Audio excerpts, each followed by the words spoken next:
My wife sneered at my worn-out suit and spat on the courthouse floor, screaming that a man earning $45,000 a year had no right to raise our daughter. She thought I was just a broke loser without a lawyer. She had no idea that behind the facade of a humble social worker lay a secret lineage I had buried for 20 years. Her arrogance was about to be shattered by the one woman even the judge feared. My name is Charles Jones, and I am 48 years old. If you have ever stood in the center of a courtroom in Lower Manhattan, while the person you promised to love for eternity rips your dignity to shreds, you know that the air in these places is not breathable. It is a vacuum. The room smelled of lemonwood polish and the stale, recycled air of a ventilation system that had not been cleaned since 1995. Outside the heavy oak doors, New York City was roaring with its usual chaotic symphony of taxi horns and jackhammers, a city of 8 million people chasing dreams and dollars. But inside courtroom 3B, the silence was so heavy, it felt like physical weight pressing down on my shoulders, crushing the cheap fabric of my jacket against my skin. I sat alone at the defendant's table. The wood under my fingertips was cold and scarred with the nervous scratches of 1,000 losing husbands who had sat here before me. I looked down at my attire. It was a charcoal gray suit I had purchased 15 years ago at a discount outlet in Queens for $120. The cuffs were fraying just slightly, threads coming loose like the unraveling tapestry of my life. I had tried to trim them with nail scissors that morning, standing in the dim light of my bathroom mirror, but the wear was undeniable. It was a suit that smelled of mothballs and desperation. Across the aisle, the scenery was vastly different. It looked like a spread in a high-fashion magazine. Victoria sat there. My wife. Or rather, the woman who was currently spending thousands of dollars an hour to ensure she would no longer be my wife. She was radiant, a word I used to use with affection, but now used with a bitter aftertaste. She wore a cream-colored power suit that likely cost more than my car. Her hair was styled in that effortless, sleek bob that screamed Wall Street efficiency. She did not look at me. She looked through me, staring at a spot on the wall behind my head, as if I were a stain she was waiting for the janitorial staff to remove. She was the director of the Aurora Investment Fund, a woman who moved millions of dollars around with the click of a mouse, and today she looked every inch the predator she had become. Next to her sat Julian Vane. I knew his reputation before I knew his face. They called him the great white shark of family law. He was a man who did not just win cases. He annihilated the opposition. He was leaning back in his leather chair, tapping a gold fountain pen against his chin. He wore a navy pinstripe suit, bespoke tailored to hide the slight paunch of a man who enjoyed expensive steak dinners a little too much. He caught my eye and offered a smile. It was not a friendly smile. It was the smile a butcher gives to the cattle before the hammer swings. "Mr. Jones," Judge Harrison Miller's voice boomed from the bench, startling me. The judge was a man with a face carved from granite, tired of the endless parade of broken marriages. He peered over his reading glasses, scanning the empty chairs beside me. "We are ready to proceed. Where is your counsel?" I stood up. The chair scraped loudly against the floor, a harsh screech that made the court reporter wince. I felt the heat rise in my cheeks. "I am representing myself, Your Honor." A ripple of murmurs went through the gallery behind me. I could feel the judgment radiating from the strangers who had come to watch the show. In New York, poverty is the only true sin, and representing yourself in a high-stakes divorce was the ultimate confession of poverty.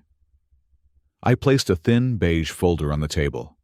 It contained my tax returns, my pay stubs from Haven Reach, and a few character reference letters from the families I had helped. It was pathetic compared to the 3 bankers' boxes of documents stacked neatly on Julian Vane's table. "Proceed," Julian Vane said, the Latin term rolling off his tongue like a curse word. He stood up, buttoning his jacket with a smooth, practiced motion. "Your Honor, with all due respect, this is highly irregular given the assets in question. But if Mr. Jones insists on saving his pennies, we are ready to proceed." He turned to the courtroom, treating the space like his personal stage. "Ladies and gentlemen," Vane began pacing slowly, "we are here today not just to dissolve a marriage but to correct a gross imbalance. A parasitic relationship that has drained my client for years." He pointed a manicured finger at me. "Charles Jones, a man who claims to be a provider. A man who claims to be a father." Vane chuckled a dry, humorless sound. "Let us look at the facts. Mr. Jones is employed as a social worker at Haven Reach, a non-profit organization. Noble, perhaps. But let us talk numbers. Mr. Jones, can you confirm for the court your annual salary?" I swallowed hard. My throat felt like it was filled with sand. $45,000 a year. "I am sorry?" Vane cupped his ear theatrically. "I did not catch that." $45,000, I said louder this time. $45,000, Vane repeated, letting the number hang in the air like a bad smell. "In New York City, in the year 2026. Your Honor, my client spends more than that on her annual charity galas, Mr. Jones does not bring home a paycheck. He brings home pocket change. He contributes nothing to the lifestyle his daughter is accustomed to. He is a financial deadweight." I gripped the edge of the table. "I help people," I said, my voice shaking slightly. "I help families who have nothing. That has value." "Value does not pay for private school tuition, Mr. Jones," Victoria spoke up. Her voice was ice. She finally turned to look at me and her eyes were filled with such intense loathing, it nearly knocked the wind out of me. "Value does not pay for the mortgage on the house you refuse to vacate. You are 48 years old, Charles. You walk around in that embarrassing suit playing the saint while I work 80 hours a week to keep a roof over our heads. You are not a martyr. You are just a failure." The word hung there.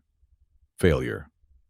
"And it is not just the money," Victoria continued, her voice rising, gaining confidence, as she saw me shrink. "It is the lack of ambition, the lack of drive. A woman needs a man she can look up to, not a charity case she has to support." Then she did something that stopped my heart. She turned toward the gallery and gestured to the front row. A young man stood up. He was handsome in that sharp, aggressive way that was popular on social media. High cheekbones, perfectly styled hair, wearing a suit that was definitely not 15 years old. He looked about 25, maybe 26. "This," Victoria said, her voice dripping with pride, "is Leo. He is a junior partner at a tech firm. He makes $300,000 a year. He knows how to treat a woman. He knows what ambition looks like." Leo smirked at me. It was a look of pure triumph. He was standing there in open court, the living, breathing proof of my replacement. She had brought her lover to our divorce hearing. It was a calculated move designed to humiliate me, to show me exactly how easily I had been discarded. "Your Honor," Vane interjected smoothly. "We introduce Mr. Leo Sterling not to flaunt but to demonstrate stability. My client has moved on to a stable, high-income partner. Meanwhile, Mr. Jones cannot even afford legal counsel. How can he possibly demand custody of a 17-year-old girl who requires significant financial support?" Custody. The word cut through the fog of humiliation. This was not about the money. I did not care about the money. It was about Ava. I turned my head slowly to look at the bench behind the plaintiff's table. Ava was sitting there. My daughter. My little girl. She was 17 now, on the cusp of adulthood. She wore a pristine white dress that Victoria had probably bought her yesterday. Her dark hair fell over her face, shielding her expression. "Ava," I whispered. She looked up, and that was the moment that broke me. There was no love in her eyes. There was no sympathy. There was only a profound, deep-seated embarrassment. She looked at me, at my frayed cuffs, my cheap haircut, my lonely table, and she flinched. She looked at me like I was a stranger who had stumbled into her life to ruin it. "Miss Ava Jones," Judge Miller said gently, "I know this is difficult, but your opinion carries weight here due to your age. Regarding your living arrangements, do you have a preference? The room went silent. Even the air conditioning seemed to pause. Ava shifted in her seat. She looked at her mother, who gave her a subtle, encouraging nod. Then she looked at Leo, who winked at her. Finally, she looked at me. I wanted to scream. I wanted to tell her about the nights I stayed up helping her with her science projects because Victoria was at a business dinner. I wanted to remind her of the weekends we spent volunteering at the shelter, teaching her that kindness mattered more than gold. I wanted to tell her that I loved her more than anything on this green earth.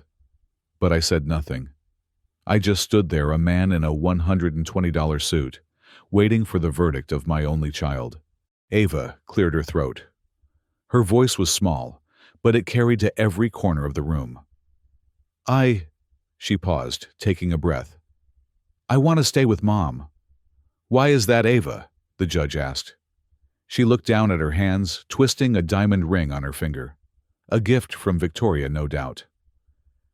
Because, Ava said, her voice trembling, but gaining strength. Because Dad, he just doesn't get it. He lives in a fantasy world. He thinks saving the world pays the bills. It's embarrassing, Your Honor. All my friends, their dads are CEOs, doctors, lawyers. And my dad is just a social worker.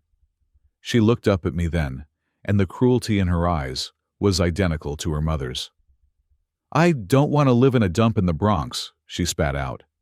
I don't want to count coupons at the grocery store. I don't want to live with a loser. I want a real life.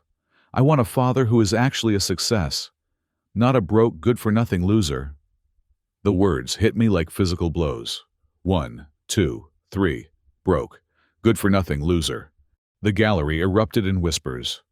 I could hear them. Did you hear that? Brutal. Well, she has a point. $45,000 in this city? Julian Vane stood up, buttoning his jacket again, looking like a man who had just won the lottery.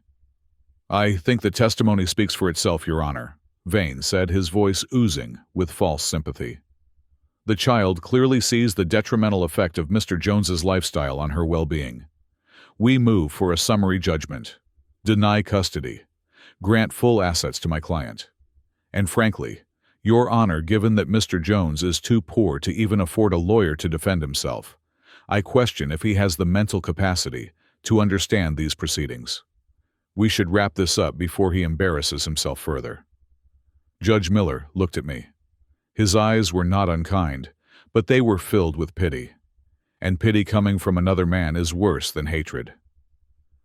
Mr. Jones, the judge said, you are alone. You have no counsel. Your wife has filed for full custody and the liquidation of all marital assets based on your inability to contribute. Your daughter has stated her preference. Do you have anything to say? Do you have any witness? Any evidence? Any reason why I should not bang my gavel right now and give them everything they want? I looked around the room. I saw Victoria smirking, her hand resting on Leo's arm. I saw Leo checking his expensive watch board. I saw Ava refusing to meet my eyes, staring at her phone. I was 48 years old. I had spent 20 years trying to be a good man, trying to prove that kindness was enough, trying to run away from the sharks and the wolves of the world I had been born into. And this was my reward. I stood there clutching the thin cardboard folder. It felt weightless, useless. Mr. Jones, the judge pressed, I am waiting. I started, but my voice cracked. Speak up, man, a heckler from the back of the room shouted. Or go back to the homeless shelter. Laughter, cruel, sharp laughter. I looked down at my hands. They were trembling, not from fear, but from a rage that was slowly, steadily boiling up from the pit of my stomach. They thought this was it. They thought they were looking at the end of Charles Jones. They saw a social worker in a cheap suit. They saw a victim. They did not know that the cheap suit was a costume. They did not know that the man standing before them was not just Charles Jones, the social worker. They did not know whose blood ran in my veins. But as I looked at Ava, my daughter, who had just sold me out for a luxury apartment and a diamond ring, something inside me snapped. The levee broke. The patience I had cultivated for 2 decades evaporated like water on hot pavement. I closed the thin folder. I took a deep breath, inhaling the scent of lemon polish and lies one last time. "I have no witness at this moment, Your Honor," I said quietly. "Then I have no choice." The judge began lifting his gavel. "But—" I interrupted, my voice suddenly steady, deeper, resonating with a tone I had not used since I was 28 years old. "I request a recess. Just 10 minutes." "On what grounds?" Vane scoffed. "To go cry in the hallway?" "To make a phone call," I said, ignoring him. I looked straight at Victoria. The smirk on her face faltered for a fraction of a second. She saw something in my eyes she had never seen before. A coldness, a darkness. "One phone call," I repeated. "And then, Your Honor, you can pass your judgment." The judge paused the gavel hovering in the air. He looked at me, really looked at me, and perhaps he saw the ghost of the man I used to be. 10 minutes, Judge Miller said, banging the gavel. "Court is in recess." I turned and walked toward the heavy oak doors. I could feel their eyes on my back. The ridicule, the contempt.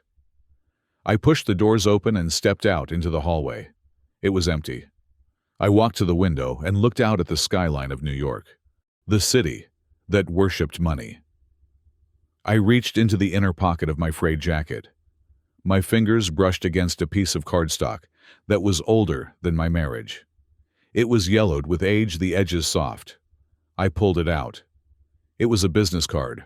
Simple, elegant, embossed with gold lettering that had not faded in 20 years. Eleanor Thorne, senior partner, Thorne Associates, my mother. I stared at the number. I had sworn I would die before I dialed it. I had sworn I would rather live in a cardboard box than ask for her help. I had chosen a life of service, of poverty, of Haven Reach, to prove that I was better than the ruthless world she ruled. But looking back at those doors, thinking of Ava's ashamed face and Victoria's cruel smile, I realized something. Being a good man had gotten me nothing but scorn. Maybe it was time to stop being a good man. I pulled out my cracked smartphone. My thumb hovered over the keypad. "I am sorry, Charles," I whispered to the idealist I was killing. But they wanted a monster. "So I am going to bring them the devil herself." I dialed the number. The phone rang once. The sound was a digital trill, echoing softly in the empty hallway of the courthouse. But in my ears it sounded like a thunderclap signaling the end of the world I had built for myself. It rang a second time.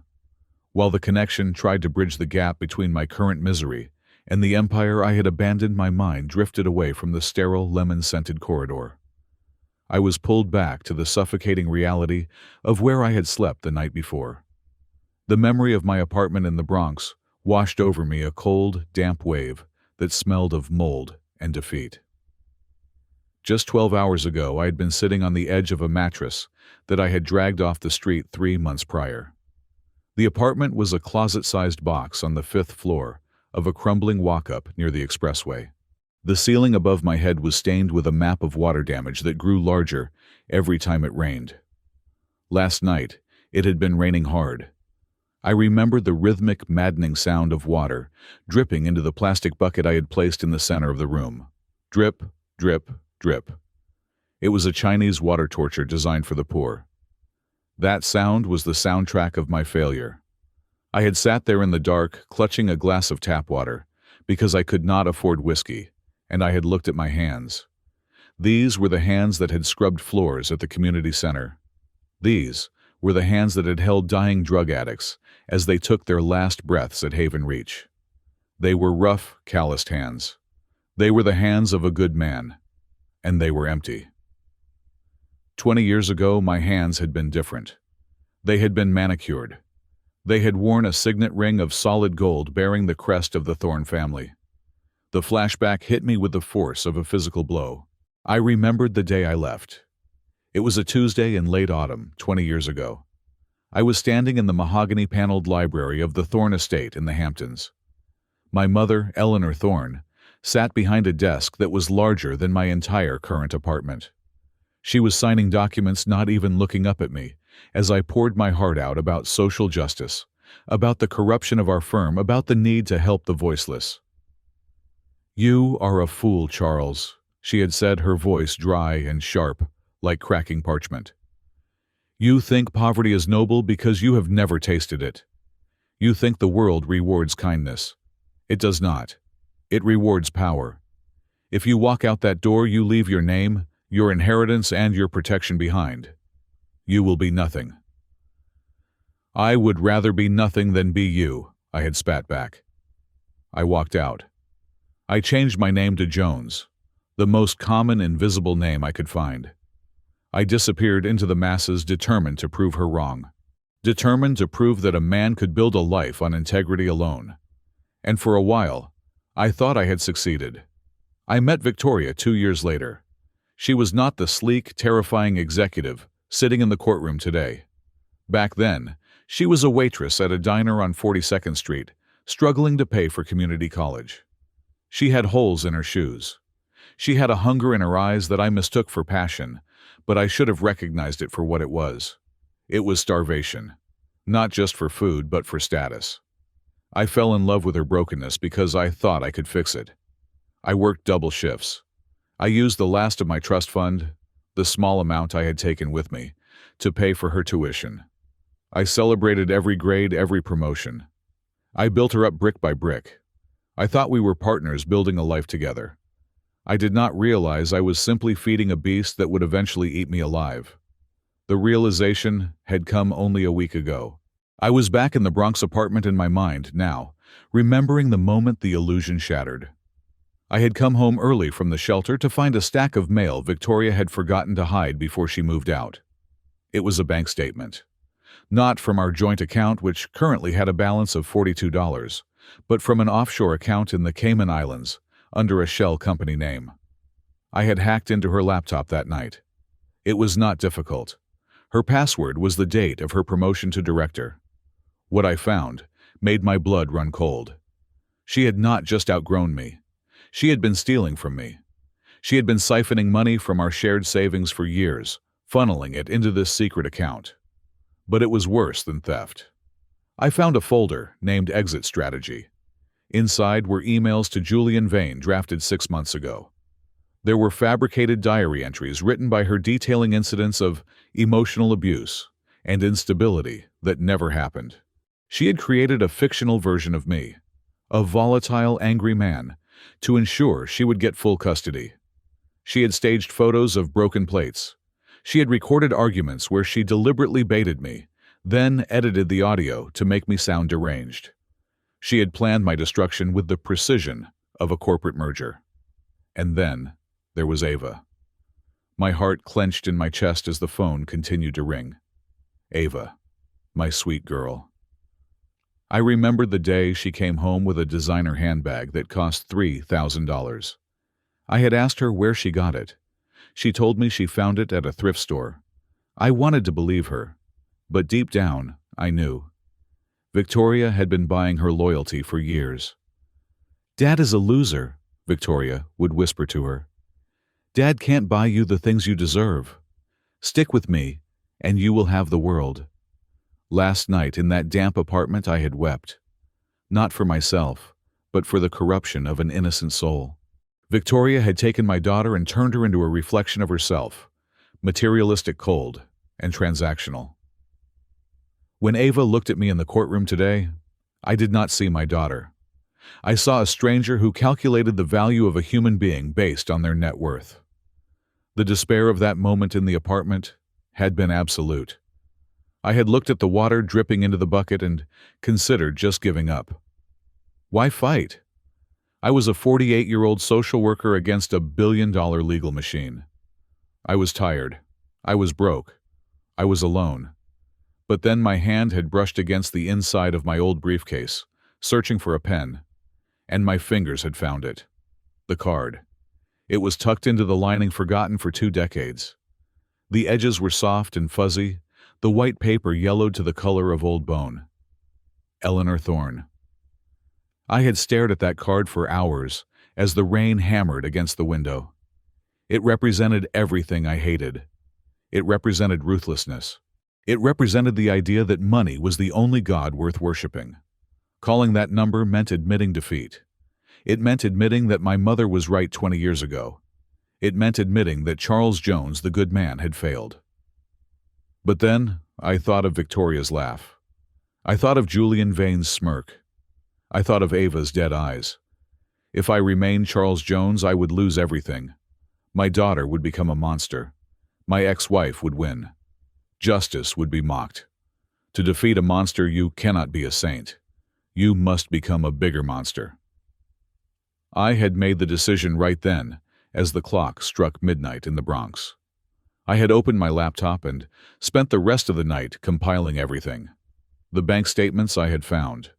The metadata from her fabricated diary entries, proving they were all written in a single binge-writing session 2 weeks ago. The logs of her phone calls to Julian Vane. I compressed it all into a single encrypted file. I stood up in the hallway, the phone still pressing against my ear. The third ring ended. The line clicked open. The silence on the other end was heavy, charged with an energy that felt like static electricity. It was not the silence of an empty line.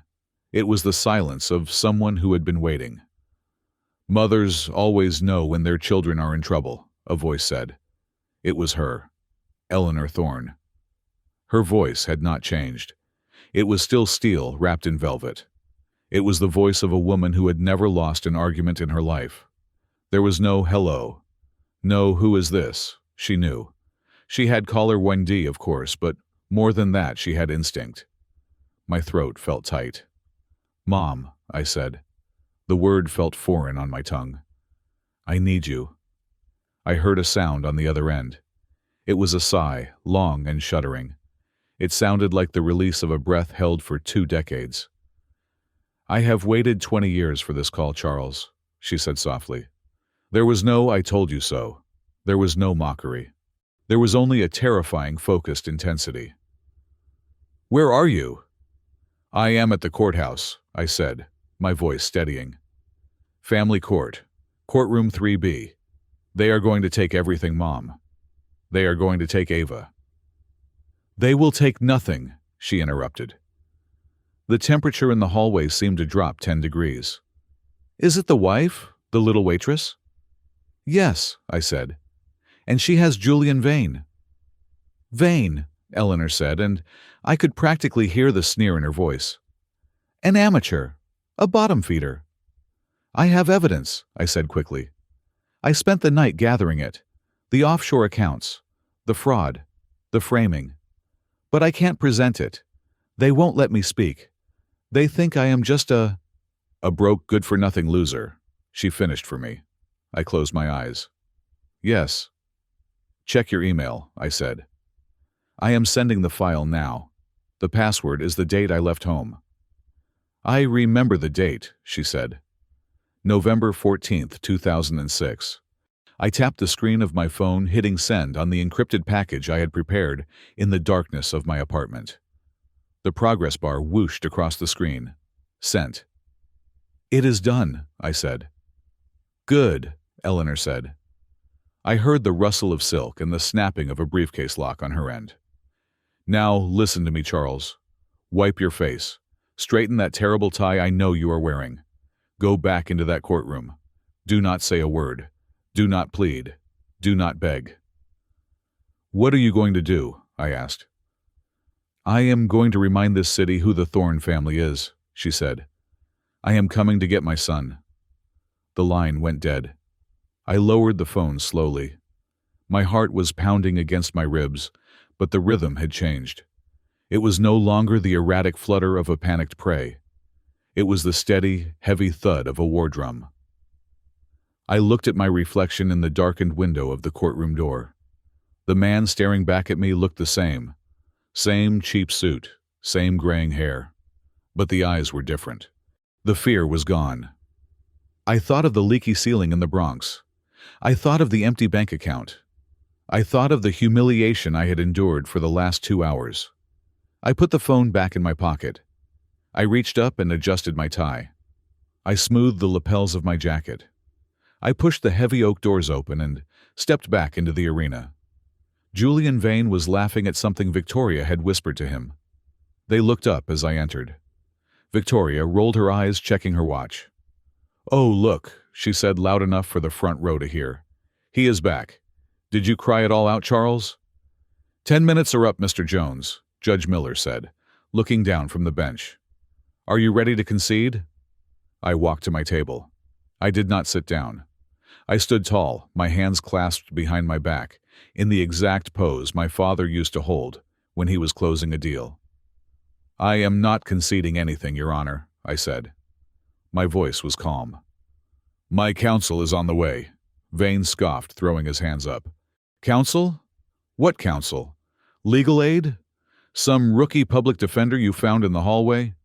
Your Honor, this is a stall tactic. I move to—" "My counsel," I interrupted, cutting him off with a sharpness that made him blink, "will be here momentarily. And I suggest, Mr. Vane, that you use this time to review your resume. You are going to need it." Victoria frowned, a flicker of uncertainty crossing her face for the first time. She looked at me. Really, looked at me, trying to understand where this sudden spine had come from. But she was too late. We were all just actors on a stage now, waiting for the director to arrive. And the director was coming in a storm of white. I looked at the double doors at the back of the room. I counted down in my head. 3, 2, 1. The doors did not just open. They exploded inward. Judge Harrison Miller had seen enough. The theatrics, the stalling, and the pathetic silence of the defendant had clearly exhausted his patience. The air in the courtroom was stagnant, thick with the smell of cheap coffee and the impending doom of my life.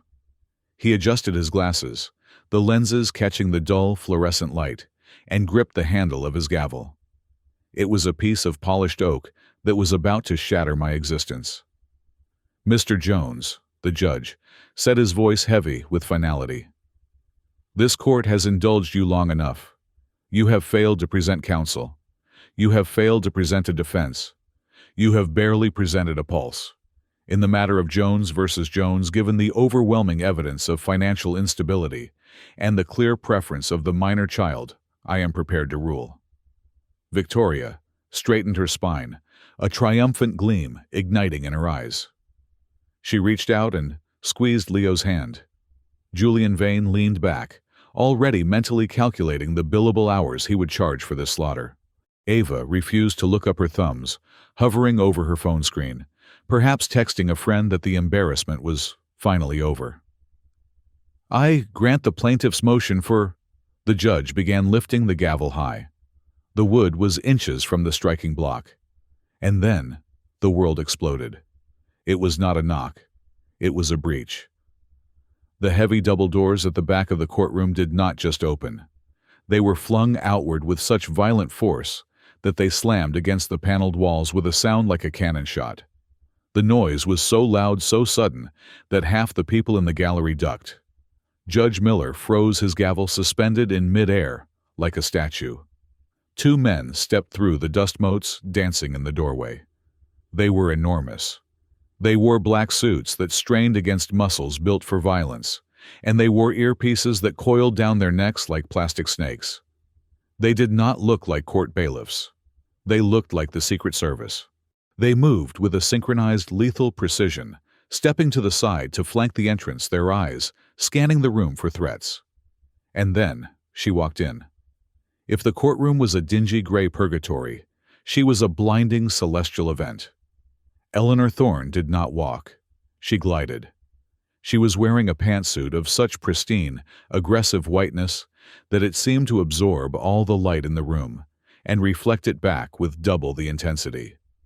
It was not cream. It was not ivory. It was the color of a glacial sheet, sharp and cold. A silk scarf was tied effortlessly around her neck, and a single brooch, a diamond panther with emerald eyes, glittered on her lapel.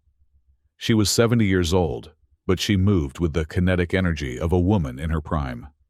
Her silver hair was coiffed into a razor-sharp bob that defied gravity. She held a cane not for support, but as a scepter. It was black ebony with a silver handle in the shape of a hawk's head. The silence that followed her entrance was not just quiet. It was a vacuum. The murmuring gallery went mute. The court reporter stopped typing, her fingers hovering over the keys. Even the ventilation system seemed to hold its breath. I stood there, my heart hammering a frantic rhythm against my ribs. I had not seen her in 20 years. She looked exactly the same, only more terrifying. Julian Vane, who had been the king of the room 30 seconds ago, turned in his swivel chair to see what the commotion was. I watched the blood drain from his face in real time. It was as if someone had pulled a plug in his heel. His tan skin turned the color of wet ash. His mouth fell open, creating a perfect circle of shock. Clatter. The sound was small, but amplified by the silence. Vane had dropped his Mont Blanc pen. It rolled across the floor, coming to a stop near his polished shoe, but he did not reach for it. He was paralyzed. He was staring at the woman in white with the expression of a man who realizes he has brought a knife to a nuclear war. "My God," I heard Vane whisper, the air leaving his lungs. "That is the Iron Lady."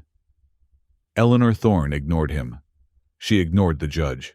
She ignored the bailiff who had started to move forward, and then wisely stepped back. She definitely ignored Victoria, who was craning her neck with a look of confused irritation, unable to comprehend why the atmosphere had shifted so violently. My mother's heels clicked against the linoleum floor. The rhythm was slow, deliberate, and terrifying. She walked down the center aisle, the crowd parting slightly in their seats, as if her mere presence created a force field. She reached the defendant's table. My table. The table of the loser. She stopped. She turned slowly to face me. Her eyes were the same shade of steel gray as mine, but whereas mine were usually filled with hesitation, hers were hard as flint. She scanned my face, cataloging the wrinkles, the gray hairs, the weary slump of my shoulders. Then her gaze dropped to my cheap suit. A flicker of distaste crossed her lips, gone in a microsecond. She reached out a hand. Her fingers were manicured, adorned with a single diamond ring that was likely worth more than the entire building we were standing in. She placed her hand on my shoulder. The weight of it was grounding. It was a claim. It was an anchor. "Stand up straight, Charles," she whispered, low enough that only I could hear. "You are a thorn. Stop slouching like a peasant." I straightened my spine. The contact burned through the cheap fabric of my jacket. For the first time in 20 years, I did not feel alone. Eleanor turned to face the bench. She did not ask for permission to speak. She simply took the floor. "Your Honor," her voice rang out. It was a beautiful voice, cultivated in the finest boarding schools and sharpened in the most ruthless boardrooms of Manhattan. It was clear, resonant, and laced with an authority that brooked no argument. "I apologize for the dramatic entrance. Traffic on the FDR Drive was absolute murder." Judge Miller blinked, finally lowering his gavel, though he did not strike it. He squinted at her recognition dawning in his eyes. He leaned forward, his demeanor shifting from annoyance to a sort of reverent confusion. "Counsel, I believe I know you." "I should hope so, Harrison," Eleanor said, using his first name with a familiarity that made the court clerk gasp. "We clerked together for Justice Scalia in 1982. You were terrible at poker then, and I see you are still showing your hand too early." The judge's jaw dropped. Eleanor Thorne?" "In the flesh," she said. "But—" The judge looked at Vane, then at me, then back at her. "What are you doing in my family court? Thorne and Associates does not handle domestic disputes." "We do not," Eleanor agreed smoothly. "We handle mergers, acquisitions, and international litigation. However, we make exceptions for family." She squeezed my shoulder, her fingers digging in tight. "I am entering my appearance as lead counsel for the defendant," she announced, her voice booming to the back of the room. "And I am also here in my capacity as his mother." The gasp that went through the courtroom this time was audible. It started in the front row and rippled back like a wave. Victoria stood up so fast her chair tipped over backward and crashed onto the floor. "What?" she screeched. Her poise was gone. Her mask of sophistication cracked wide open. She looked at me, her eyes wide and wild. "His mother! You said your parents were dead. You told me they died in a car crash when you were 20. I looked at Victoria. "They were dead to me," I said quietly. "Objection," Vane stammered, finally finding his voice, though it was an octave higher than usual. He scrambled to his feet, looking like a schoolboy caught cheating. "Your Honor, this is highly irregular. Mr. Jones declared himself pro se. He cannot just switch counsel in the middle of a hearing. And certainly not to—" He gestured helplessly at Eleanor. "To her." Eleanor turned her head slowly to look at Julian Vane. It was the movement of a lioness noticing a buzzing fly. "Mr. Vane," she said, "I read your brief. It was adorable, sloppy derivative and riddled with logical fallacies, but adorable." "Now, see here." Vane started his face, turning red. "Sit down, Julian," Eleanor snapped. The command was like a whip crack. "Before I list the 6 ethical violations you have committed in the last hour alone, and have your license suspended before lunch."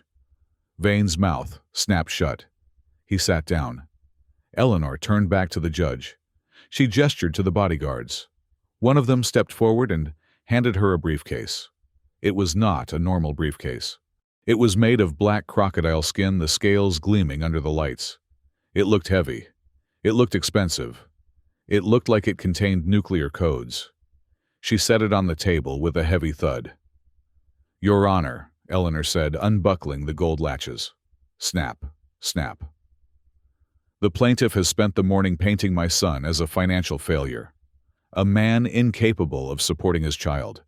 A man without resources." She opened the lid. "I am here to correct the record," she continued, "and to introduce new evidence that has come to light regarding the plaintiff's own financial standing.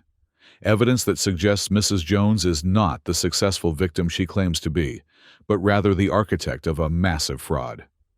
"Fraud?" Victoria cried out. "This is slander.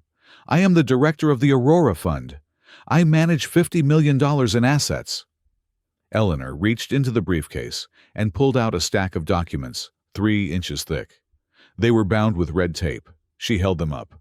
"Is that what you call it?" Eleanor asked, arching a perfectly sculpted eyebrow. "Because the Securities and Exchange Commission calls it a Ponzi scheme." The room erupted. Reporters who had been dozing in the back row suddenly scrambled for their phones. The gallery began to buzz with frantic whispers. "Order!" Judge Miller shouted, banging his gavel. "Order in this court!" Eleanor did not wait for the noise to die down. She walked toward the bench, the files in her hand. "I have here certified bank records from Panama, the Cayman Islands, and Zurich," she said, her voice cutting through the chaos. They detail the systematic embezzlement of $45 million from the Aurora Fund. Money that was supposedly invested but was actually funneled into shell companies controlled solely by Victoria Jones. She dropped the heavy file onto the judge's bench. It landed with a sound that signaled the end of Victoria's life, as she knew it. "I also have here," Eleanor continued, pulling out a second file. "This one blue forensic accounting records, proving that the lifestyle my granddaughter has been enjoying was funded entirely by stolen money. Every tuition payment, every designer dress, every vacation, paid for with the retirement savings of teachers and firefighters that Mrs. Jones defrauded." Victoria was shaking now. She gripped the edge of her table, her knuckles white. She looked at Leo Sterling for support, but the young lover was inching his chair away from her, his eyes darting toward the exit. "And finally," Eleanor said, her voice dropping to a dangerous low register. She pulled out a single thin flash drive. She held it up between her thumb and forefinger like a poisoned dart.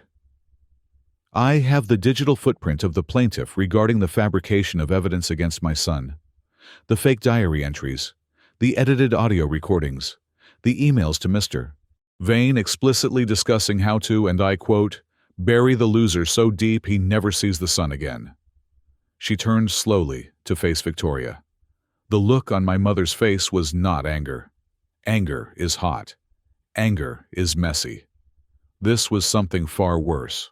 It was the cold, dispassionate assessment of a predator looking at a wounded animal. It was a look that promised not just defeat, but total annihilation. "You called my son a loser," Eleanor said softly. The room was so quiet, you could hear the hum of the hard drive in the court clerk's computer. "You sneered at his suit. You mocked his salary. You thought because he is kind he is weak." Eleanor took a step closer to Victoria. Victoria flinched, stepping back until her legs hit her chair. "You forgot one thing, my dear," Eleanor whispered, but the acoustics of the room carried her voice to every corner. "He is a thorn. We do not get mad. We do not get even. We take everything."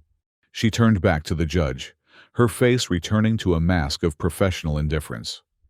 "I move for an immediate dismissal of all claims against my client," Eleanor stated. "I move for an immediate freezing of all assets belonging to Victoria Jones. And I suggest, Your Honor, that you have the bailiff lock the back doors.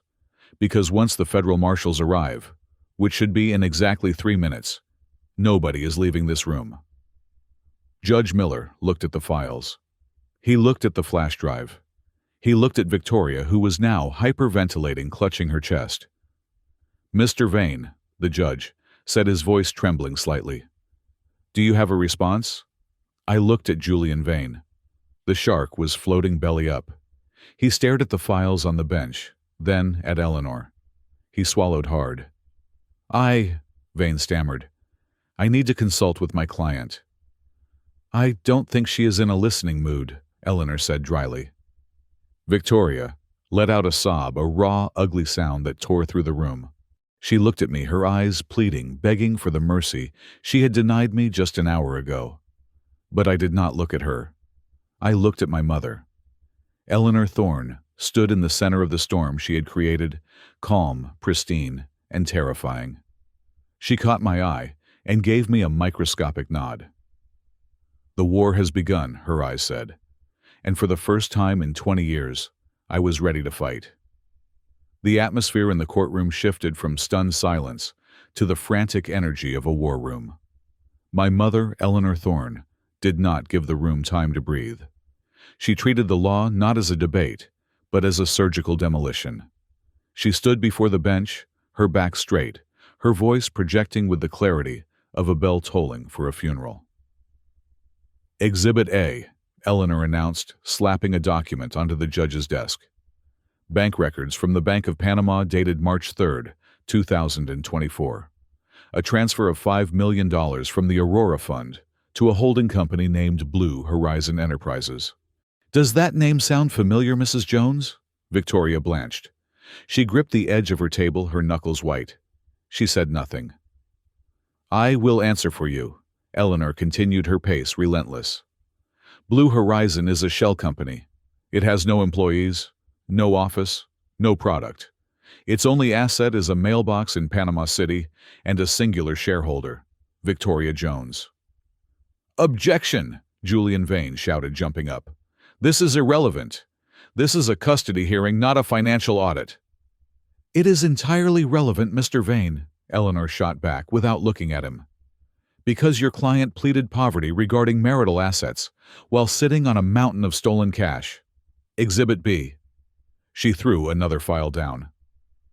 7 transfers between January and June of last year, Eleanor recited, pointing a manicured finger at the highlighted rows. "Totaling $12 million, moved through a chain of banks in the Cayman Islands, Singapore, and finally resting in a private trust in Zurich. The total amount currently sitting in accounts controlled exclusively by your client is $45 million. The number hung in the air. $45 million. Judge Miller picked up the file, his eyes widening behind his glasses. He looked at Victoria. "Mrs. Jones, is this true?" Victoria opened her mouth, but no sound came out. She looked like a fish pulled onto the deck of a boat, gasping for air. I stood up then. The movement was slow, deliberate. I felt a strange sense of calm wash over me. The shame I had felt earlier, the shame of the frayed suit, the shame of the $45,000 salary, evaporated. "I knew," I said, The room turned to look at me. Victoria's head snapped toward me, her eyes wide with shock. "I knew about the Panama account 6 months ago," I said, my voice steady. "I saw the discrepancies in the household budget. I saw the mail you thought you had destroyed. I tracked the routing numbers on the nights you thought I was asleep." "You knew," Victoria whispered. "Then why? Why did you let me humiliate you? Why did you wear that suit?" "Because I wanted to see how far you would go," I replied, looking her dead in the eye. "I wanted to know if there was any part of the woman I married left inside you. I gave you every chance to come clean. I gave you every chance to be honest. But you just kept digging." "And dig she did," Eleanor interrupted, reclaiming the floor. "She was not done. She was just getting started." "Let us talk about where the rest of the money went. Exhibit C." She held up a spreadsheet that was color-coded in damning red ink. "It is expensive to maintain a lifestyle of the rich and famous when you are actually insolvent," Eleanor said. "And it is even more expensive to maintain a boyfriend." She turned to Leo Sterling. The young man froze, his tan fading rapidly. $200,000 for a Porsche 911, Eleanor read from the list. "Purchased on February 14th. Happy Valentine's Day, Mr. Sterling. $350,000 for a condominium in Soho. Down payment paid by Victoria Jones. And my personal favorite, $15,000 a month in consulting fees, paid to Mr. Sterling's company, which coincidentally was incorporated the day after he met my daughter-in-law." The gallery gasped. The reporters were typing furiously on their phones. Leo shrank in his seat, pulling his collar away from his neck. "That is a lie," Leo stammered. "I earned that money. I am a consultant." "You are a gigolo," Eleanor said, her voice cutting like a razor. "And you are being paid with stolen funds." "Your Honor!" Julian Vane roared, his face turning a deep shade of purple. "I demand a mistrial. This is an ambush. Counsel is testifying. These documents are unverified." "They are notarized by the Swiss Banking Authority and the Federal Bureau of Investigation," Eleanor said calmly. "And if you want to talk about verification, let us look at Exhibit D." She pulled out a document that looked like a loan application. "This," Eleanor said, holding it up for the court to see, "is a loan agreement for $2 million from a private equity firm in New Jersey. It is dated October 10th. It bears the signature of Charles Jones." She walked over to me and handed me the paper. "Charles, is this your signature?" I looked at the scrawl at the bottom of the page. It looked like my name. But the loop on the J was too wide. The slant was wrong. "No," I said. "I have never seen this document in my life." "I didn't think so," Eleanor said. She turned back to Victoria. "You forged his signature. You took out massive debts in his name to cover the holes in your Ponzi scheme, intending to dump the liability on him after the divorce. You planned to leave him not just broke, but millions of dollars in debt." "That is a felony," Judge Miller said, his voice cold. "Forgery, wire fraud, identity theft." "It gets worse, Harrison," Eleanor said. She walked back to her briefcase and pulled out the final, heaviest file. "We have established that Mrs. Jones is a thief, an adulterer, and a forger. But she is also a failure." She dropped the file. "The Aurora Fund," Eleanor announced. "The $50 million empire. It does not exist. It is a classic Ponzi scheme. The returns she pays to early investors are funded by the capital of new investors. There is no trading strategy. There is no profit.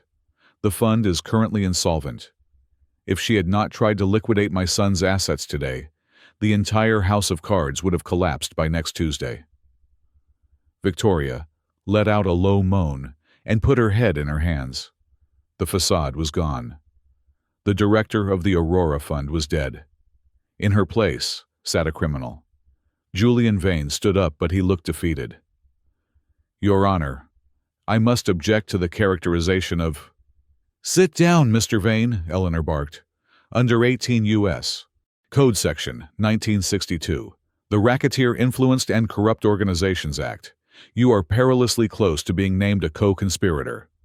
Unless you want to join your client in federal prison, I suggest you shut your mouth." Vane sat down. He did not look at Victoria. He moved his briefcase to the other side of his chair, creating a physical distance between them. The energy in the room had transformed completely. 10 minutes ago, the spectators had looked at Victoria with envy and admiration. They saw a strong, successful woman shedding a deadbeat husband. Now they looked at her with horror. They looked at her like she was a disease. Eleanor leaned against the judge's bench, looking down at Victoria. "You called him a loser," Eleanor said, her voice dropping to a whisper that echoed in the silence. "You stood there in your stolen clothes and mocked his work. You mocked his hands because they were dirty from helping people. But look at you now." Eleanor tilted her head, her eyes gleaming with a terrifying intelligence. "He earned $45,000 a year honestly," Eleanor said. "You stole $45 million. You call my son a loser while you are just a dying parasite." Victoria looked up. Her eyes were red, her makeup running. She looked at the judge. "Harrison," she pleaded, using his first name in a desperate attempt to curry favor. "Please, you know me. We play golf at the same club. This is a misunderstanding. I can explain. It is just aggressive accounting. Everyone does it." Judge Miller looked at her with absolute disgust. "Mrs. Jones," the judge said, his voice icy, "you will address me as Your Honor. And frankly, after what I have just seen, I do not think you will be playing golf for a very long time." He turned to the court clerk. "I am issuing an immediate freezing order on all assets held by Victoria Jones, the Aurora Fund, and any associated entities," Judge Miller declared. "I am remanding this evidence to the District Attorney's Office for immediate investigation into fraud, embezzlement, and forgery. And Mr. Vane, you are to surrender your passport, pending an inquiry into your knowledge of these transactions." "My passport?" Vane squeaked. "And," the judge continued, looking at Leo Sterling, "freeze his accounts too. If he bought a stick of gum with that consulting fee, I want to know about it." Leo jumped up. "Wait, no, I didn't know. She told me it was her money. She told me she was rich." He turned to Victoria, his face twisting into a mask of revulsion. "You lied to me," Leo shouted, pointing a trembling finger at her. "You told me you were a genius. You told me you owned the city. You're just a crook." Victoria reached out for him, desperate for an ally. "Leo, baby, please. We can fix this. I have money stashed in—" "Shut up," Leo yelled, stepping back. "Don't touch me. I am not going to jail for you. I have a career. I have followers." He looked at the judge. "Your Honor, I am a victim here. She manipulated me. I will testify. I will tell you everything she told me." Victoria gasped. The betrayal was absolute. The boy she had paraded in front of me to prove her worth was now offering to sell her out to save his own skin. She looked around the room. Vane was staring at the floor. Ava was crying silently in the back. The judge was writing an order that would end her life. And Eleanor Thorne was watching her with a small, satisfied smile. Victoria's eyes finally landed on me. "Charles," she whispered. "Charles, help me. Please. We are family." I looked at her. I remembered the woman I had met in the diner. I remembered the woman I had put through school. But that woman was gone. The creature in front of me was a stranger. "No, Victoria," I said softly. "We are not family. You fired me, remember? I am just the help." Eleanor snapped her briefcase shut. Click. "Bailiff," Judge Miller said. "Secure the doors. No one leaves until the federal agents arrive." Victoria slumped in her chair. She began to shake a violent, uncontrollable trembling. She was trapped. The walls of the empire she had built on lies were collapsing in on her, and there was no exit door this time. The only thing left for her was the cold, hard reality of justice. And it was coming fast. The courtroom was still buzzing with the radioactive fallout of the financial revelations. But my mother, Eleanor Thorne, was not a woman who believed in half measures. She had dismantled Victoria's bank accounts, but she knew that was not enough. To truly save me, and more importantly to save my daughter, she had to dismantle Victoria's character. She had to show the world that the monster sitting at the plaintiff's table was not just a thief of money, but a thief of souls. Eleanor stood in the center of the room, the silence commanded by her presence more deafening than any shout. She turned her back on the judge for a moment and looked directly at Ava. My daughter was sitting in the witness box, her head bowed, her shoulders shaking slightly. She looked small. She looked like a child who had been forced to wear a woman's costume. "Your Honor," Eleanor said, her voice dropping to a register that was less prosecutorial and more maternal, though no less dangerous. "We have established that Victoria Jones is a fraud who stole millions. But money is just paper. Money can be printed. Money can be replaced. What I am about to show you is a crime far more heinous. It is the systematic destruction of a child's love for her father." Victoria's head snapped up. Her eyes were wild, darting around the room like a trapped rat. "No," she hissed. "Leave her out of this. She is a minor." "You did not treat her like a minor when you dragged her into this courtroom to lie for you," Eleanor retorted sharply. She turned to the bailiff. "Please dim the lights and play video file number 4. A large screen descended from the ceiling with a mechanical hum.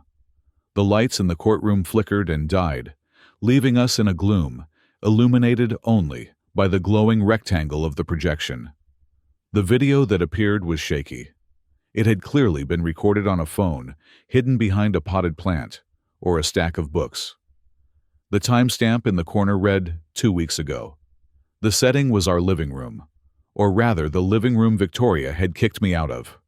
On the screen, Victoria was pacing back and forth. She held a glass of red wine in one hand and a cigarette in the other. Ava was sitting on the sofa looking terrified. "I cannot do it, Mom," the on-screen Ava said, her voice trembling. "I cannot say he hit you. He never hit you. He never even yelled." The Victoria on the screen spun around. Her face was twisted into a mask of pure rage that made the jurors gasp. She threw the wine glass against the wall. It shattered, leaving a blood-red stain on the white paint. "You will say what I tell you to say," the digital Victoria screamed. "Do you want to end up like him? Do you? Do you want to live in a gutter? Do you want to shop at discount stores and smell like poverty? Because that is what happens if I lose this case, Ava. If I lose, we lose everything. The house, the car, your reputation. Do you want your friends at prep school to know your father is a loser?" "But it is a lie," Ava sobbed on the video. Victoria walked over to the sofa and grabbed Ava's chin, forcing her to look up. The cruelty in the gesture was visceral. "Truth is for people who can afford it," Victoria snarled. "We cannot. You are going to go into that courtroom, and you are going to look at the judge, and you are going to tell him that your father is unstable. You are going to tell him you are scared of him. And if you mess this up, Ava, I swear to God I will kick you out on the street so fast your head will spin. You can go live in that rat-infested box with him. Is that what you want?" "No," Ava whispered. "Then learn your lines," Victoria said, releasing her. "He is a broke, good-for-nothing loser. Say it." "He is a broke, good-for-nothing loser," Ava repeated, tears streaming down her face. Louder. "He is a broke, good-for-nothing loser." The screen went black. The lights in the courtroom did not come back on immediately. For 10 seconds there was absolute darkness, and in that darkness there was a collective feeling of nausea. I sat there, my hands gripping the table, so hard my fingernails were digging into the wood. My heart was breaking. I had thought Ava hated me. I had thought she looked at me with contempt because she saw me as a failure. But she had been acting. She had been performing a script written by a sociopath to survive. When the lights flickered back on, every eye in the room was fixed on Victoria. She was shrinking in her chair, her face pale as a sheet. "Deepfake!" Victoria shrieked, her voice cracking. "That is AI. That is fake. I never said that." "We have the metadata," Eleanor said calmly. It was recorded on the internal security camera of the living room, the one you had installed to spy on the nanny. You forgot to turn it off. Eleanor walked over to the witness stand. She did not look at Victoria anymore. She looked at Ava. Her expression softened. She looked like a grandmother, looking at a wounded bird.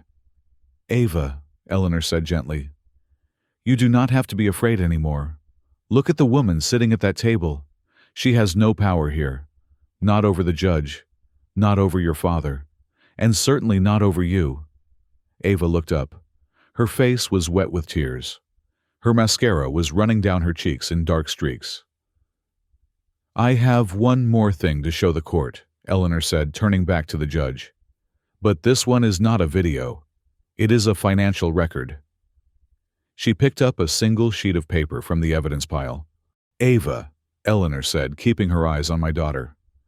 Do you remember the college fund your father started for you the day you were born? The one he put $500 into every single month for 17 years? The one he worked overtime shifts at the shelter to maintain? Ava nodded slowly. Yes, the Yale Fund. Mom said Dad stopped paying into it 5 years ago. She said it was empty. I felt a fresh wave of pain. I had never stopped paying. Even when I was eating instant noodles for dinner, I sent that check. Your father never missed a payment, Eleanor said firmly. By last month, that account held $120,000. It was enough to cover your first 2 years at Yale.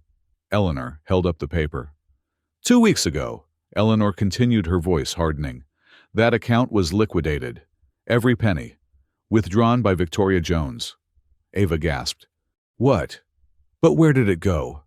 Eleanor turned and pointed a finger at Leo Sterling, who was currently trying to make himself invisible behind his lawyer. It went to the down payment on the penthouse in Soho, Eleanor declared. Your mother stole your education to buy an apartment for her boyfriend. The sound that came out of Ava was not a word. It was a cry of pure betrayal. It was the sound of a worldview shattering. She looked at Victoria, her eyes wide with horror. You told me it was for my future, Ava whispered, her voice trembling with rage. You told me Dad didn't care. You told me he was too selfish to save for me. And you gave it to him? She pointed at Leo. Victoria scrambled to come up with a lie, but the weight of the evidence was crushing her. Ava, honey, listen. It was an investment. We were going to flip the apartment. We were going to make double. It was for us. And what about the night of October 14th? Eleanor interrupted, relentless. Let us talk about neglect, shall we? She pulled out a hospital record. On October 14th of last year, Ava was rushed to the emergency room with acute appendicitis. Her appendix had burst. It was a life-threatening situation. The hospital records show that they tried to contact the mother, Victoria Jones, 12 times between 9 in the evening and 2 in the morning. Eleanor walked over to Victoria's table and slammed the paper down. You did not answer, Eleanor said. Do you want to know why? Because we have the credit card receipts from a nightclub in Miami. You were popping bottles of champagne with Mr. Sterling, while your daughter was lying on an operating table, screaming for her mother. The gallery erupted. This was not just fraud anymore. This was monstrosity. A juror in the front row, a middle-aged woman, looked at Victoria and audibly said, You are sick. I didn't have signal, Victoria stammered. My battery died. You posted a photo on Instagram at 1 in the morning with the caption, Living my best life, Eleanor said coldly. We have the screenshot. That was the final blow. The last brick in the wall of lies crumbled. Ava stood up in the witness box. She was shaking violently, but she was not looking at the floor anymore. She was looking at me. She looked at my frayed suit. She looked at my tired face. She looked at the man she had called a loser in front of a room full of strangers. And for the first time in years, she really saw me. She saw the man who had cooked her breakfast every morning. The man who had sat by her bed when she had nightmares. The man who had sacrificed his dignity to keep peace in her home. Daddy, she choked out. The word hung in the air, fragile and heavy. I stood up. My legs felt weak, but I forced myself to move. I stepped around the table. "I am here, Ava," I said. My voice was thick with emotion. "I am right here." Ava didn't walk. She ran. She practically vaulted out of the witness box, ignoring the bailiff, ignoring the protocol. She sprinted across the courtroom floor and collided with me. She buried her face in my chest, gripping my cheap jacket with desperate hands. Her sobs were loud and raw, echoing off the high ceilings. "I am sorry," she wailed, her voice muffled against my shirt. "I am so sorry, Daddy. I didn't mean it. She made me. I was so scared. Please forgive me. Please don't hate me." I wrapped my arms around her, holding her tight, shielding her from the stares, from the cameras, from the poison of her mother. I rested my chin on the top of her head. She smelled like the vanilla shampoo she had used since she was a baby. "I could never hate you," I whispered into her hair. "Never. You are my life, Ava. Nothing you say could ever change that." The courtroom was deadly silent, save for the sound of my daughter weeping in my arms. Even the judge looked moved, taking off his glasses to wipe his eyes. It was a moment of pure, unadulterated truth in a room built on lies. But Victoria could not stand it. Seeing us together, seeing her control evaporate, seeing the narrative she had constructed turn to ash, she snapped. She jumped to her feet, her face purple with rage. She pointed a shaking finger at us. "This is a trick," she screamed, her voice shrill and hysterical. "He bought her. That is what he did. He used his mother's money to buy her off. He is manipulating her." She looked at the judge, her eyes bulging. "Don't you see?" Victoria yelled. "He is the bad guy. He is the loser. I am the victim here. I am the one who worked. I am the one who sacrificed. That ungrateful brat. After everything I did for her, I bought her clothes. I gave her a life." "You gave her nothing but trauma," I said, looking up from Ava's hair. My voice was calm, but it carried the weight of 20 years of silence. "You bought her silence. You bought her obedience, but you never bought her love. You cannot buy that, Victoria. You have to earn it." "Shut up," Victoria shrieked. "You are nothing. You are a parasite. You lived off me." "Mrs. Jones," Judge Miller boomed, banging his gavel with enough force to crack the wood. "Sit down and be quiet, or I will have you gagged and bound to that chair." Victoria froze. She looked around the room. She saw the disgust on every face. She saw Julian Vane pretending to read a file to avoid association with her. She saw Leo Sterling inching toward the door. And she saw me holding our daughter a fortress of love that she could no longer breach. She sank back into her chair, defeated. But it was not a quiet defeat. It was the whimpering collapse of a tyrant who realizes her kingdom was made of sand. Eleanor walked over to us. She placed a hand on Ava's back, rubbing it soothingly. "It is over, darling," Eleanor said softly. "He cannot hurt you anymore. She cannot hurt you anymore. You are a thorn now, and thorns protect their own." Ava looked up at her grandmother, then back at me. "I want to go with you," Ava said, her voice small, but firm. "I don't want to go back to her. Ever." "You won't have to," I promised. "I swear to you, Ava. We are going home." But as I looked at Victoria, huddled and broken at her table, I knew it wasn't quite over yet. The legal battle was won, but the punishment, the true reckoning for the years of torment, was just beginning.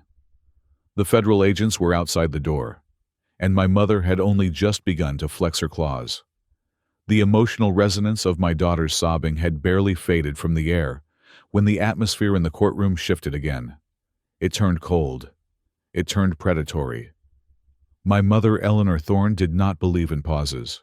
She did not believe in giving the enemy time to regroup. She had saved Ava, but she was not done. She had promised a cleansing, and in the world of the Thornes a cleansing was total. "Your Honor," Eleanor said, her voice cutting through the lingering tension like a scalpel. "We have heard from the victim. Now I would like to call a character witness. or rather a witness to the character of the accused. She turned slowly, her heels pivoting on the linoleum, until she was facing the man sitting next to the empty space, where Victoria's lawyer was trying to hide. "I call Mr. Leo Sterling to the stand," Eleanor announced. Victoria looked up, wiping her eyes. A flicker of hope returned to her face. She reached out and grabbed Leo's arm. "Go," she whispered loud enough for me to hear from 10 feet away. "Tell them, Leo. Tell them about the business. Tell them we are solid. Fix this." Leo Sterling stood up. He adjusted his silk tie. He smoothed the lapels of his Italian suit. He looked at Victoria, and for a second, I saw something in his eyes that made my skin crawl. It was not love. It was not even pity. It was the look a butcher gives a carcass that has been stripped of all its meat. "Don't worry, babe," Leo said, flashing a smile that did not reach his eyes. "I got this." He walked to the witness stand with a swagger that suggested he owned the building. He sat down, crossed his legs, and looked at the judge with a practiced charm. He believed he was the wild card. He believed he was the handsome, successful entrepreneur who could charm his way out of a burning building. He had no idea he was walking into a wood chipper. "State your name and occupation for the record," the clerk said. "Leo Sterling," he said, his voice smooth, a baritone engineered for boardrooms and bedrooms. "Founder and CEO of Sterling Technologies, venture capitalist." Eleanor walked toward the stand. She did not bring a file this time. She brought nothing. Her hands were empty. That was always when she was most dangerous. "Mr. Sterling," Eleanor began, her tone conversational, almost polite. "You are 26 years old, is that correct?" 26 and thriving, Leo smirked, winking at a female reporter in the front row. "And you claim to run a tech firm," Eleanor said. "Sterling Technologies. I had my associates look into it this morning. It is a fascinating company, mostly because it seems to exist entirely on Instagram. There is no product. There are no patents. There is no office address other than a P.O. box in a strip mall in New Jersey." Leo chuckled, shaking his head condescendingly. "You old-school lawyers don't understand the digital economy. We are a decentralized, cloud-based synergy platform. We operate in the ether." "The ether," Eleanor repeated, tasting the word. "Is that where the money comes from too? Because according to the IRS, you have not filed a tax return in 3 years. In fact, you do not exist in the American tax system at all." "I have accountants for that," Leo said, shifting slightly in his chair. "International holdings." "Yes, let us talk about your international holdings," Eleanor said. She took a step closer. The air around her seemed to vibrate.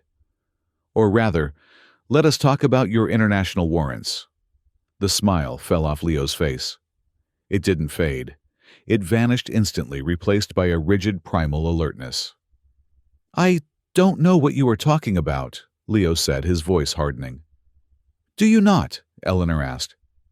"Because I ran a facial recognition scan on you this morning.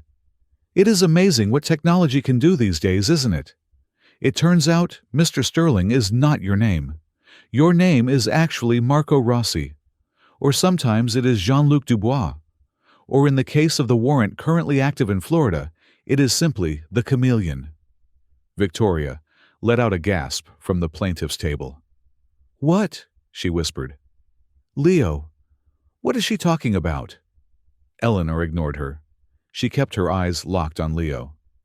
"You are not a venture capitalist," Eleanor stated, her voice dropping to a low, deadly growl. "You are a confidence man. You specialize in romance scams. You target wealthy, insecure older women. You seduce them. You convince them to invest in your startups. And then, when their accounts are dry, you vanish." She leaned in her face inches from the plexiglass shield of the witness box. "You are wanted by the FBI for wire fraud, identity theft, and grand larceny in 5 states, Eleanor said. "You are not a businessman, Mr. Sterling. You are a predator." The courtroom erupted. Victoria stood up, her face a mask of denial. "Liar!" Victoria screamed at my mother. "He loves me. We are partners. He put $300,000 into the Aurora Fund. He invested in me." Eleanor turned to Victoria slowly. The look on her face was almost pitying. "Oh, you poor stupid creature," Eleanor said softly. "He didn't put money in. He was the one taking it out." Victoria looked at Leo. "Leo? Tell her she is lying." Leo did not look at her. He was staring at the back of the courtroom, where the two heavy doors were guarded by the bailiffs. He was calculating the distance. He was calculating the odds. "Mr. Sterling," Eleanor said, drawing his attention back. "Or should I call you Marco? You seem nervous. You seem to be looking for an exit. But we both know there is no exit today. Unless—" She let the word hang there. Unless. Leo looked at Eleanor. A silent communication passed between them. A transaction. "Unless what?" Leo asked, his voice devoid of the charm now. It was the flat, hard voice of a criminal negotiating terms. "Unless you honor our arrangement," Eleanor said. The room went deadly silent. I frowned. "Arrangement?" Victoria froze. "What arrangement?" Eleanor turned to the judge. "Your Honor, the documents I presented earlier. The bank records from Panama.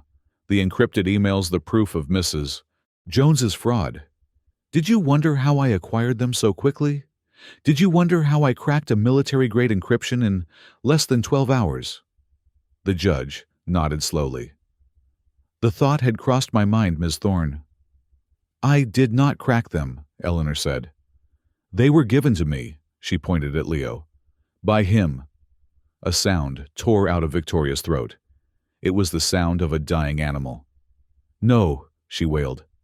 "No. Leo, you love me. We are getting married. We are going to Paris next month." Leo finally turned to look at her. And this time, he dropped the mask completely. The handsome face twisted into a sneer of absolute contempt. "Wake up, Victoria," Leo spat. "Paris? With what money? You were tapped out. I checked your accounts last week. You were drowning. The Ponzi scheme was collapsing. You were going to drag me down with you." "But I did it for us," Victoria cried, tears streaming down her face, ruining her makeup, making her look like a melting wax figure. "I stole for you. I bought the condo for you." "You were a mark," Leo said coldly. "Just a mark. And a sloppy one at that. You were too loud, too greedy. When I saw the ship sinking, I grabbed a life raft." He looked at Eleanor. "I gave you everything," Leo said to my mother. "The passwords, the ledgers, the recordings. You said if I cooperated, you would get me a deal with the feds, reduced sentence, minimum security." "I am a woman of my word," Eleanor said. "The FBI agents waiting in the lobby are aware of your cooperation. They might even let you keep your hair gel in prison." Victoria collapsed back into her chair. The betrayal was total. The man she had destroyed her marriage for, the man she had stolen her daughter's college fund for, the man she had humiliated me for. He was not just a liar. He was the informant. He was the one who had handed the knife to my mother. But Eleanor was not done. She never stopped at the kill.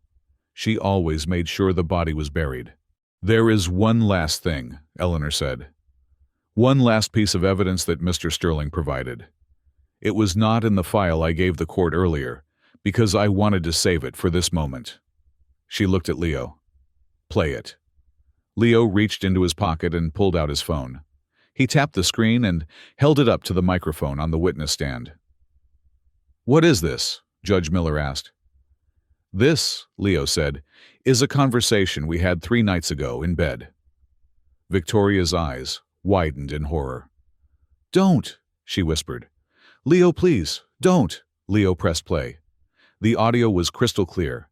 It filled the cavernous courtroom. Voice of Victoria. "He won't sign the papers, Leo. He is being stubborn. He wants custody." Voice of Leo.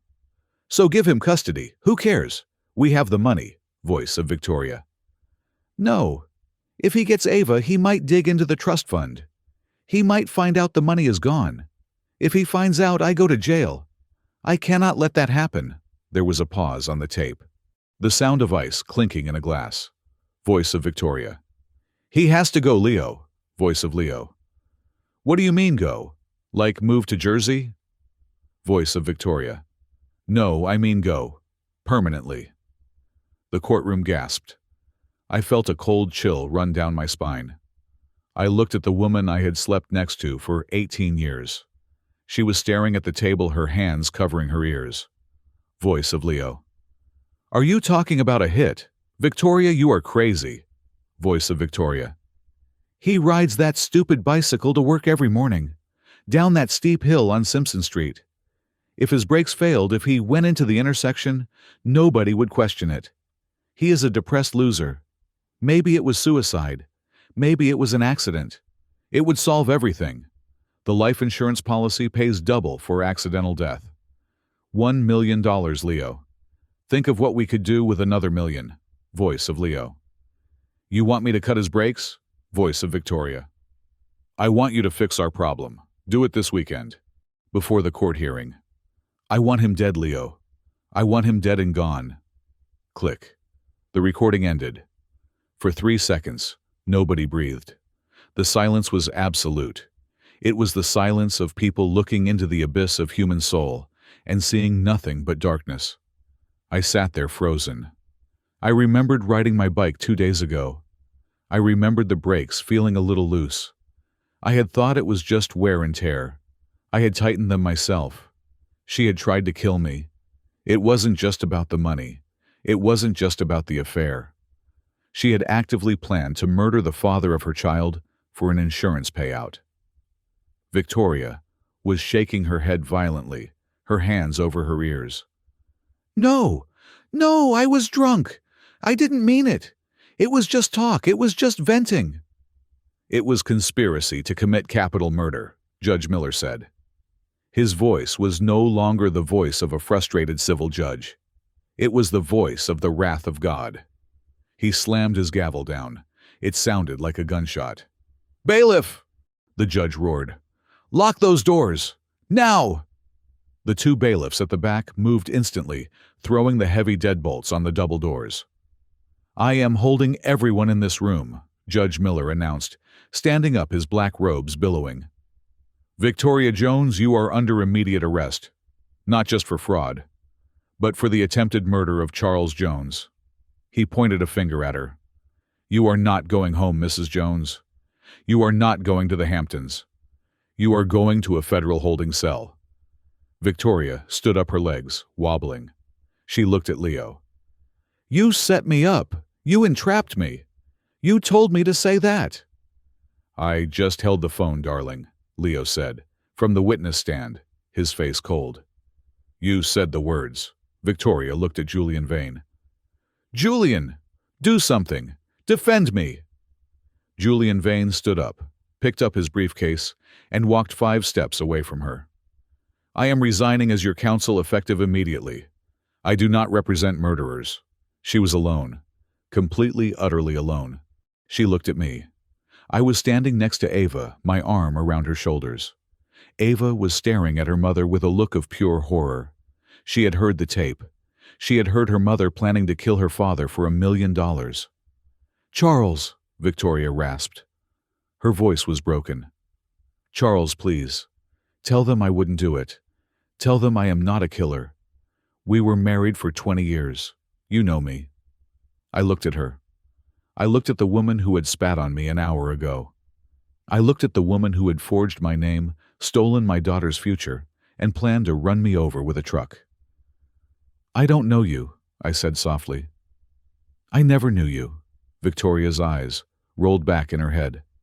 The reality of it, the prison sentence, the loss of her fortune, the hatred of her daughter, the public humiliation, finally crashed down on her.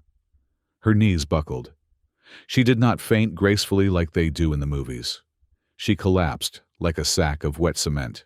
She hit the floor with a heavy, sickening thud, curling into a fetal position, sobbing hysterically, clawing at the carpet. "My money!" she screamed into the floor. "My money! Don't take my money!" It was the final, pathetic confession of a soul that had hollowed itself out until nothing remained but greed. Eleanor watched her for a moment, then turned to the judge. "Your Honor," Eleanor said, checking her diamond watch. "The FBI is outside. Shall we let them in to collect the trash?" Judge Miller nodded grimly. "Open the doors." The bailiffs threw the bolts open. A dozen agents in windbreakers emblazoned with FBI swarmed into the room. Half of them went for Leo, handcuffing him as he stepped off the witness stand. He didn't fight. He looked almost relieved. The other half went for Victoria. They hauled her up from the floor. She kicked and screamed, her designer dress bunching up, her shoes falling off. She looked deranged. "I am Victoria Jones," she shrieked as they dragged her toward the exit. "I am a director. You can't touch me. I am rich. I am rich." Her screams echoed down the hallway long after she was gone. The courtroom was quiet again. The storm had passed, leaving nothing but wreckage in its wake. I looked at my mother. She was closing her briefcase calmly, as if she had just finished a routine business lunch. She caught my eye. "Well," Eleanor said, smoothing her scarf, "that was productive." She walked over to me and Ava. "Now," she said, looking at my frayed suit with a critical eye, "we have one more piece of business to attend to. We need to get you a new suit. You are a billionaire again, Charles. Try to dress like one." I looked at Ava. She was safe. The monster was gone. "Yes, Mom," I said, a small smile touching my lips for the first time in years. "Whatever you say." The heavy oak doors of the courtroom did not just open. They were breached with a synchronized force that signaled the end of civil proceedings and the beginning of federal enforcement. The air in the room, previously thick with the tension of family drama, instantly shifted to the cold, metallic atmosphere of a tactical operation. 6 agents stepped into the room. They were not the local police officers who patrolled the subway stations. These men and women wore navy blue windbreakers with the bright yellow letters, FBI, emblazoned across the back and chest. They moved with a terrifying lack of emotion, a sharp contrast to the hysterical weeping of the woman crumbling on the floor. They were the Department of Justice's Financial Crimes Division, and they did not care about divorces, custody battles, or tears. They cared about math, and Victoria's numbers had finally stopped adding up. The lead agent was a woman with hair pulled back in a severe bun and eyes that scanned the room like a targeting computer. She walked straight past the stunned bailiff, past the gallery of gasping spectators, and stood directly over Victoria Jones. "Victoria Jones," the agent announced, her voice projecting to the back of the room without the need for a microphone. "I am Special Agent Miller with the Federal Bureau of Investigation.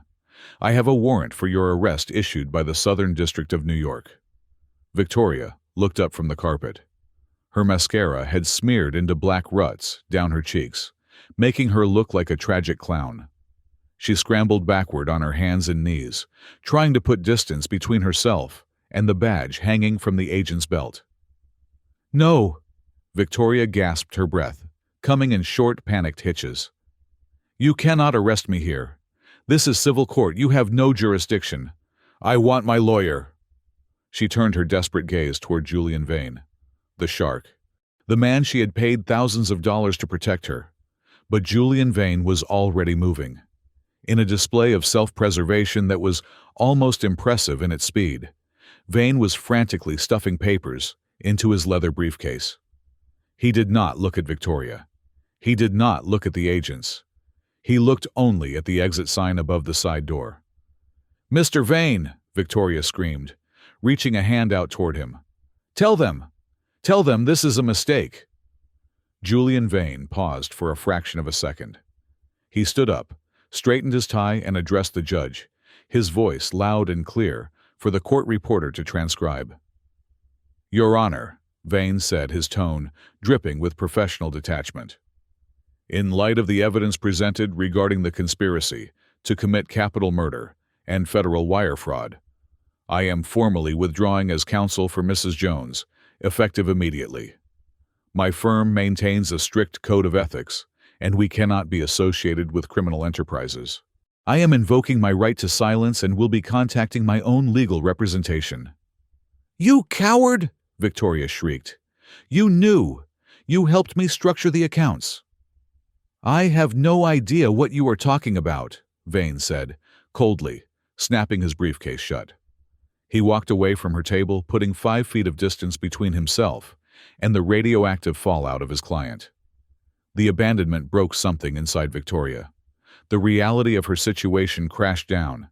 She was alone. The money was gone. The lover was a snitch. The lawyer was a rat. Panic primal and unthinking took over. Victoria scrambled to her feet. She was not thinking about logic. She was thinking about flight. She saw a gap between 2 of the agents near the aisle. She lunged for it. "I am not going to jail!" she screamed, kicking off her high heels so she could run faster. "I am not going to jail!" She made it, exactly 3 steps. She did not reach the door. She did not even reach the gallery railing.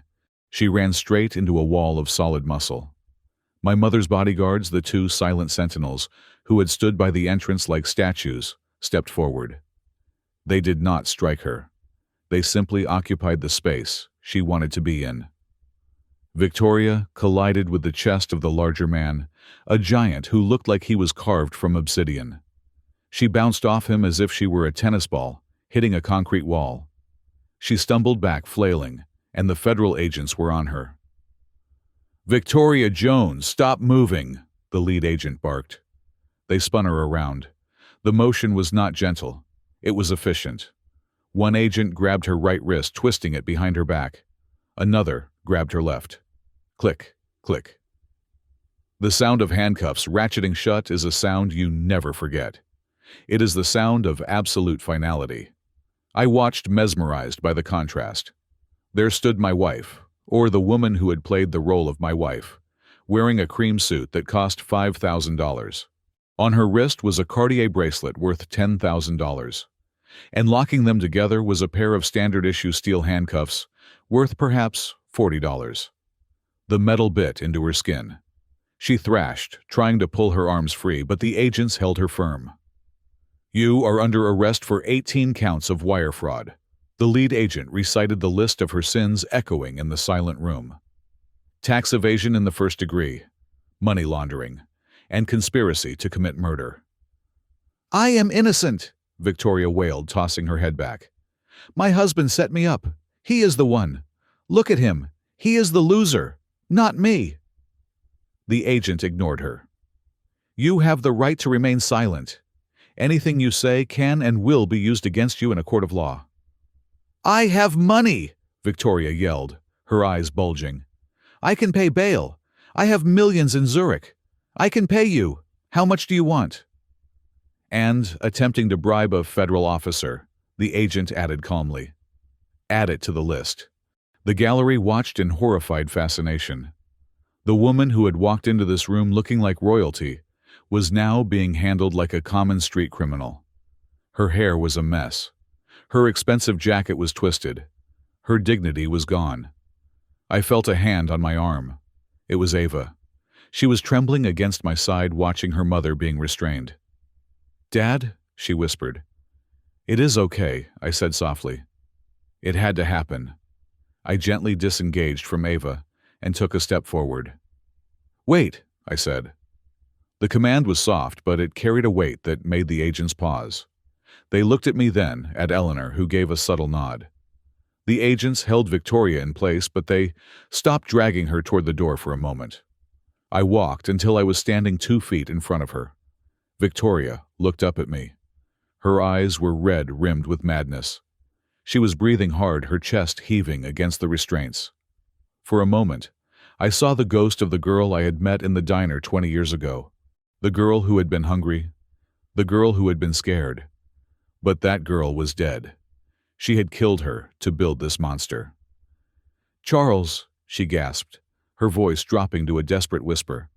"Charles, please. Tell them to stop. You can fix this. Your mother can make a call. We can make a deal. I will sign the divorce papers. I will give you the house. Just get these things off me." She shook her cuffed wrists at me. I looked at her, and for the first time in 10 years, I felt absolutely nothing. No anger, no hate, no love. Just a profound, quiet clarity. "You still don't get it, do you?" I asked, my voice calm in the center of the storm. "Get what?" she cried. "I am offering you the house. I am offering you everything." "You have nothing to offer, Victoria," I said. "The house is seized. The money is frozen. The reputation you built is ashes." I reached into the pocket of my frayed, cheap suit jacket. I pulled out a handkerchief, a simple cotton square. I reached out and gently wiped a smudge of mascara from her cheek. She flinched, surprised by the tenderness of the gesture. "You spent 20 years chasing a number," I said, looking deep into her frantic eyes.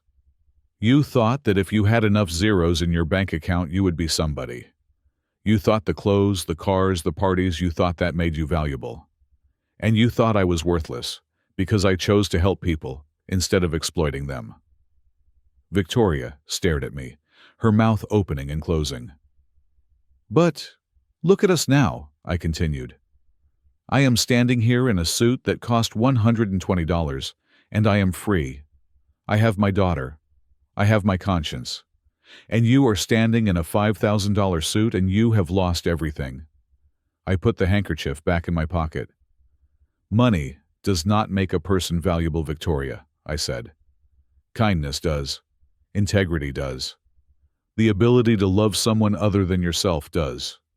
You are the poorest person I have ever met." Victoria stared at me. The truth of my words hit her harder than the handcuffs. She slumped in the agent's grip, the fight draining out of her. "Take her," I said to the agents. As they began to turn her around, Ava stepped forward. "Wait," Ava said. Her voice was strong, stronger than I had ever heard it. Victoria looked at our daughter. A spark of manipulation flared in her eyes, one last time. "Ava," Victoria sobbed. "Ava, baby. Tell them I am a good mother. I did it for you. I wanted you to have the best." Ava looked at the woman who had raised her. She looked at the handcuffs. She looked at the expensive shoes that had fallen off her feet. "You didn't do it for me," Ava said, her voice shaking but resolute. "You did it for the reflection in the mirror."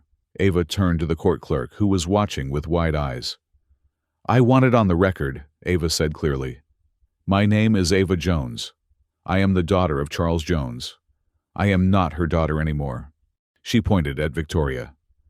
"I renounce any association with Victoria Jones," Ava stated, "and I request that the court allow me to leave with my father. Immediately." Victoria let out a wail that sounded like glass breaking. "No, Ava, you can't. You are mine." "She is not property," Eleanor Thorne spoke up from behind me. Her voice was like a gavel strike. "She is a person, and she has made her choice." Eleanor walked over to where Victoria stood. My mother looked immaculate, untouched by the chaos. She leaned in close to Victoria's ear. "You wanted to play in the big leagues, my dear," Eleanor whispered, loud enough for the front row to hear. "You wanted to be a shark, but you forgot the first rule of the ocean. There is always something bigger than you." Eleanor smiled, a cold, sharp smile. "The game is over, little girl," Eleanor said. "Welcome to reality," she nodded to the agents. "Get her out of my sight," Eleanor commanded.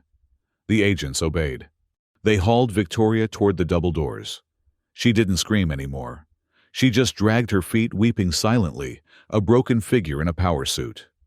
The doors swallowed her up, and the heavy thud of them closing felt like the final period at the end of a long, terrible sentence. The room exhaled. Judge Miller cleared his throat.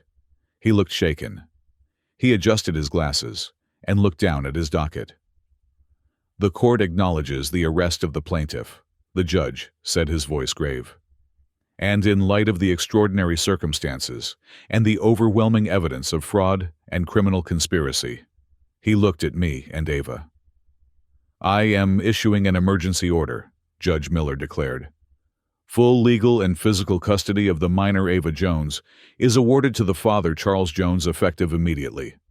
He picked up a pen and signed a document with a flourish. "Furthermore," the judge continued, "I am ordering the immediate freezing of all assets previously under the control of Victoria Jones. However, to ensure the welfare of the child is not compromised during the federal investigation, control of the marital residence and the remaining liquid assets in the domestic accounts is temporarily transferred to Mr. Charles Jones as the court-appointed trustee." He looked at me. "Mr. Jones," the judge said, "you walked in here with nothing. You are walking out with everything. I trust you will manage it better than she did." "I will, Your Honor," I said. "I will give it back to the people she stole it from, after I take care of my daughter." "Case dismissed," Judge Miller said. He banged the gavel one last time. The sound rang out clean and sharp. I turned to Ava. She was crying, but they were different tears now. They were tears of relief, tears of release. "Let's go home, Dad," she said. "Yes," I said, putting my arm around her. "Let's go home." But as we turned to leave, Eleanor stepped in front of us. She held out a hand. In her palm was a set of keys. They were not the keys to the Bronx apartment. They were the keys to a car I recognized from my childhood. A vintage Rolls-Royce Phantom. "The subway is no place for a billionaire," Eleanor said, her eyes twinkling with a hint of warmth I hadn't seen in 20 years. "The car is outside. And Charles?" "Yes, Mother?" "Burn that suit," she said. "It really is atrocious," I laughed. A real, genuine laugh that started in my belly and washed away the last of the fear. "I will," I promised. We walked toward the doors, leaving the wreckage of my old life behind, stepping out into the light of a new day. But I knew the story wasn't quite over. There were still loose ends to tie. There were still victims to help.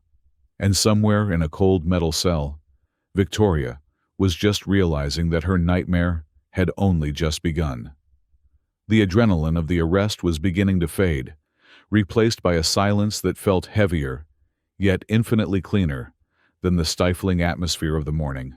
The federal agents had departed, taking with them the screaming, thrashing remnants of the woman I had once called my wife. The heavy oak doors had swung shut behind them, sealing away the toxicity that had poisoned my life for 2 decades. But the courtroom was not empty. The gallery was still full of spectators, reporters, and the legal sharks who had come to watch blood in the water. They sat frozen, unsure if the show was truly over, or if there was an epilogue to this tragedy. Judge Harrison Miller remained on the bench. He was not packing his files. He was not reaching for his robe. He was looking at me. He took off his wire-rimmed glasses and rubbed the bridge of his nose, a gesture of profound weariness, mixed with a new, dawning respect. "Mr. Jones," the judge said quietly.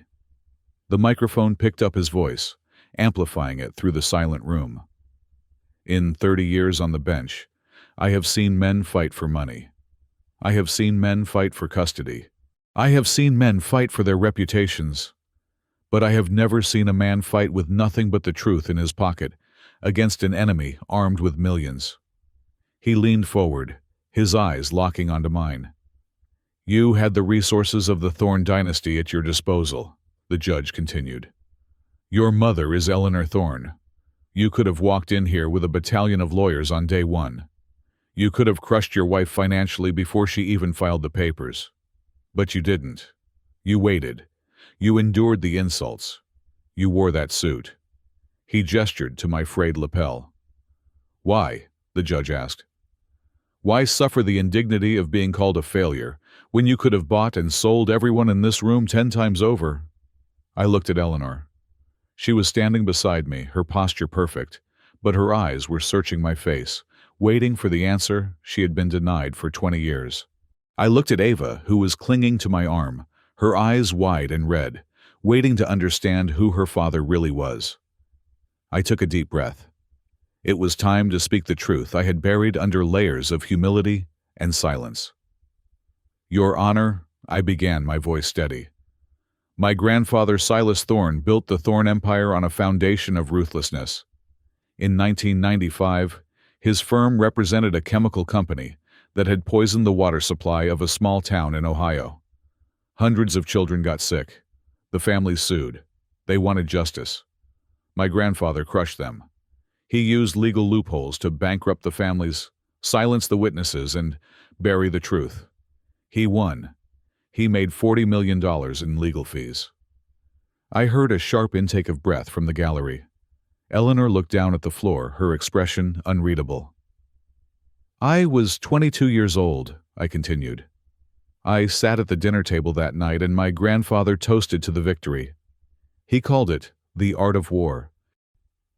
I looked at the crystal champagne flute in my hand, and I realized it was filled with the tears of those children. I realized that every dollar in my trust fund, every brick in our estate, every thread of my expensive clothes was paid for by the suffering of people who could not fight back. I looked at Ava. That is why I left, Ava, I said softly to her. I did not leave because I was weak. I left because I was terrified of becoming a monster. I walked away from the money because it felt heavy. It felt like blood money. So you became a social worker, the judge stated. It was not a question. It was a realization. I wanted to balance the ledger, I said. I spent 20 years at Haven Reach trying to help the people my family would have destroyed. I made $45,000 a year, yes, but every dollar of it was clean. Every dollar of it helped someone keep their lights on or buy food or escape a violent home. I wanted to prove to myself that a man's value is not defined by what he takes from the world, but by what he gives back. Eleanor let out a long, shuddering sigh. She stepped closer to me. The Iron Lady, the woman who had never shown weakness in public, reached out and took my hand. Her fingers were trembling. I called you a fool, Eleanor whispered, her voice thick with emotion. For 20 years I told myself you were a weak, sentimental fool who couldn't hack it in the real world. I thought you lacked the stomach for greatness. She looked up at me, and I saw tears standing in her steel-gray eyes. I was wrong, she said clearly. You are the strongest man I have ever known, Charles. You carried the weight of our sins on your back. You are the only decent Thorne in 100 years.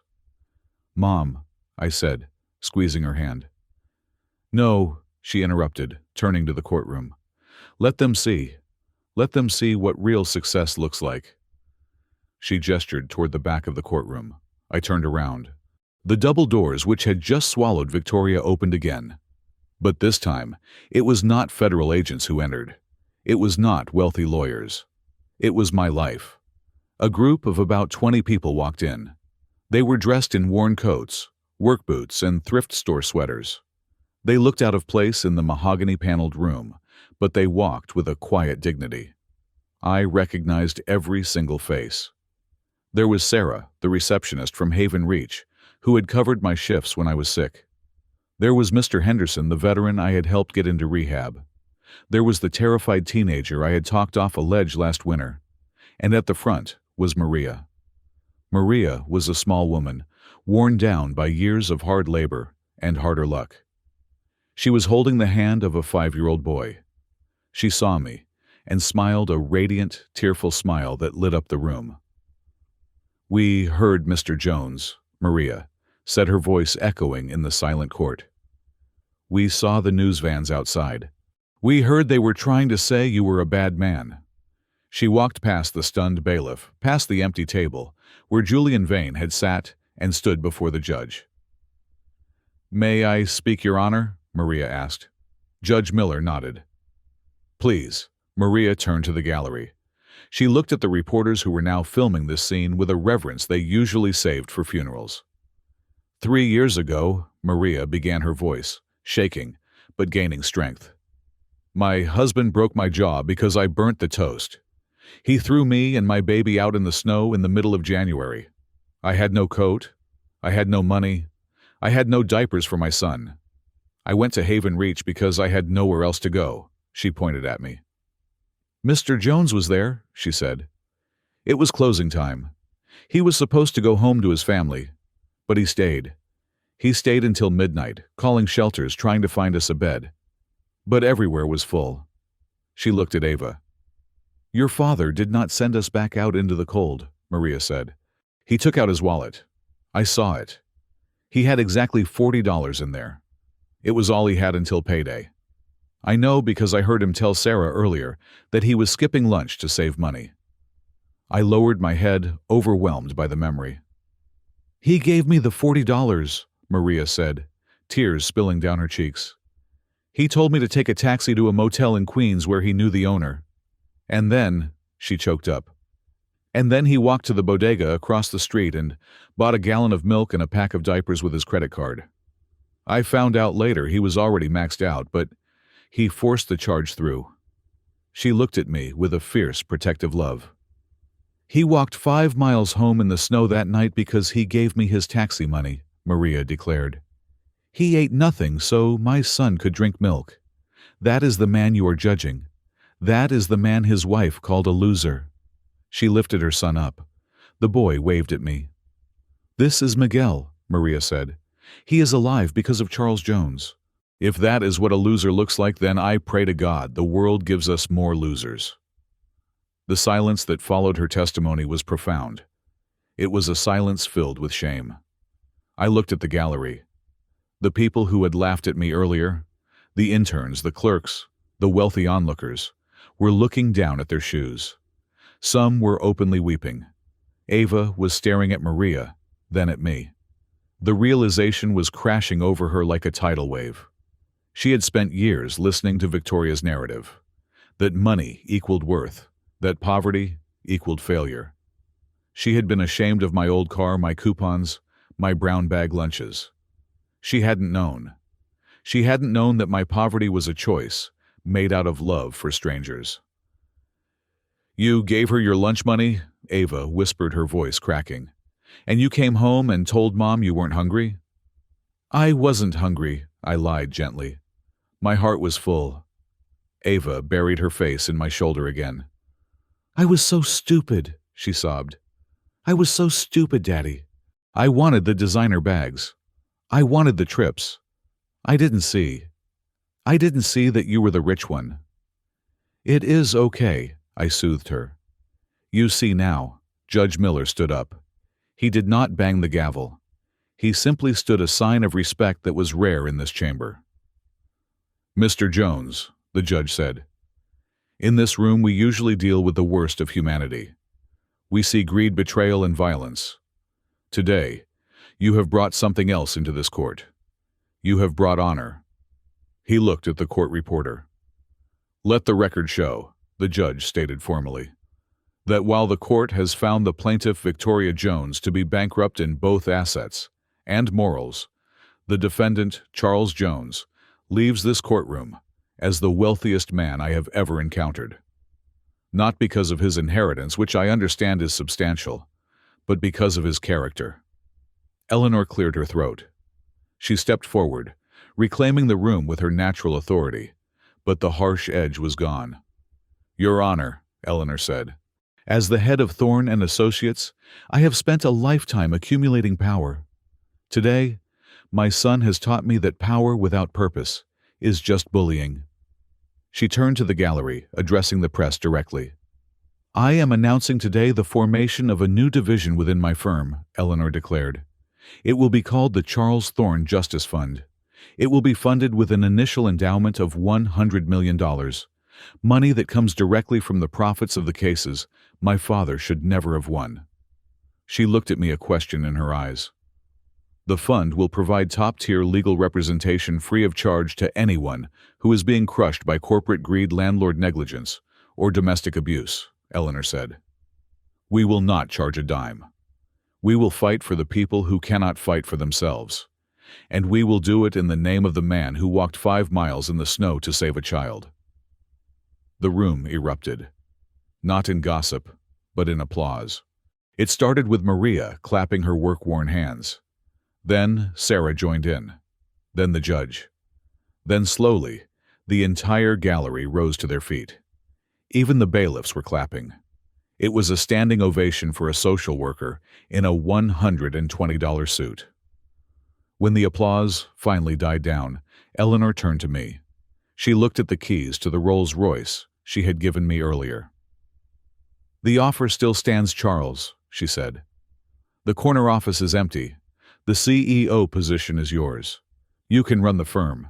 You can turn Thorne and Associates into a force for good from the top down. You can live in the penthouse. You can have the life you were born for." I looked at the keys in her hand. I looked at the vision of the life she was offering. The power, the luxury, the ease. It was tempting. After years of struggle, the idea of resting was seductive. Then I looked at Maria. I looked at Sarah. I looked at the folder of cases I had left on my desk at Haven Reach. The single mother fighting eviction, the veteran denied benefits, the teenager running from a gang. If I became the CEO of Thorne and Associates, I would be a general. But I was not a general. I was a medic. I belonged in the trenches. I reached out and gently closed my mother's fingers over the keys. "Keep the office, Mom," I said softly. "And keep the car. It gets terrible gas mileage anyway." "Charles?" Eleanor asked, surprised. "You are refusing?" "I am not refusing the work," I said. "I will help you guide the fund. I will sit on the board. I will make sure the money goes where it is needed. But I am not a CEO. I am a social worker."